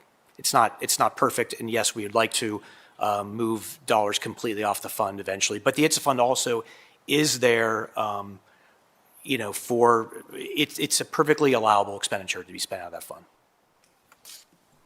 Yes, perfectly allowable, but is this the right way to do it is always the question. And I think as we look towards this new sustainability task force, right, and look at the ways in which we are spending money, I think that is one of the things that is going to be up for discussion. So I appreciate you kind of walking through this. I kind of hit you right before the meeting that we had the questions, but I appreciate you being willing to answer. Any other questions or comments from my colleagues? Seeing none, I move for passage. Clerk, please call the roll. Barosa de Padilla, de Akauer, Dorrance Green, Remy Ross, Vice President Harden. Thank you, Mr. Chair. Passed. Thank you. That is all I have for my committee this evening. Got a bit ahead of myself, didn't I? The final committee to come before council is the Rules and Policy Committee. I chair that committee. In Rules and Policy we have Ordinance 0583-2026 to amend Chapter 225 of Columbia City Codes to reestablish the Information Service Division within the Department of Technology. The rule change will correct an administrative error. The Information Service Division was removed in the last set of code changes for the department, but was then budgeted for in the operating budget. This ordinance reestablishes the division to correct that issue. Oops. If there are no questions or comments, I move for passage. Clerk, please call the roll. Barosa de Padilla, de Akauer, Dorrance Green, Remy Ross, Vice President Harden. Seeing no further business come for council, is there a motion to adjourn? Clerk, please call the roll. Barosa de Padilla, de Akauer, Dorrance Green, Remy Ross, Vice President Harden.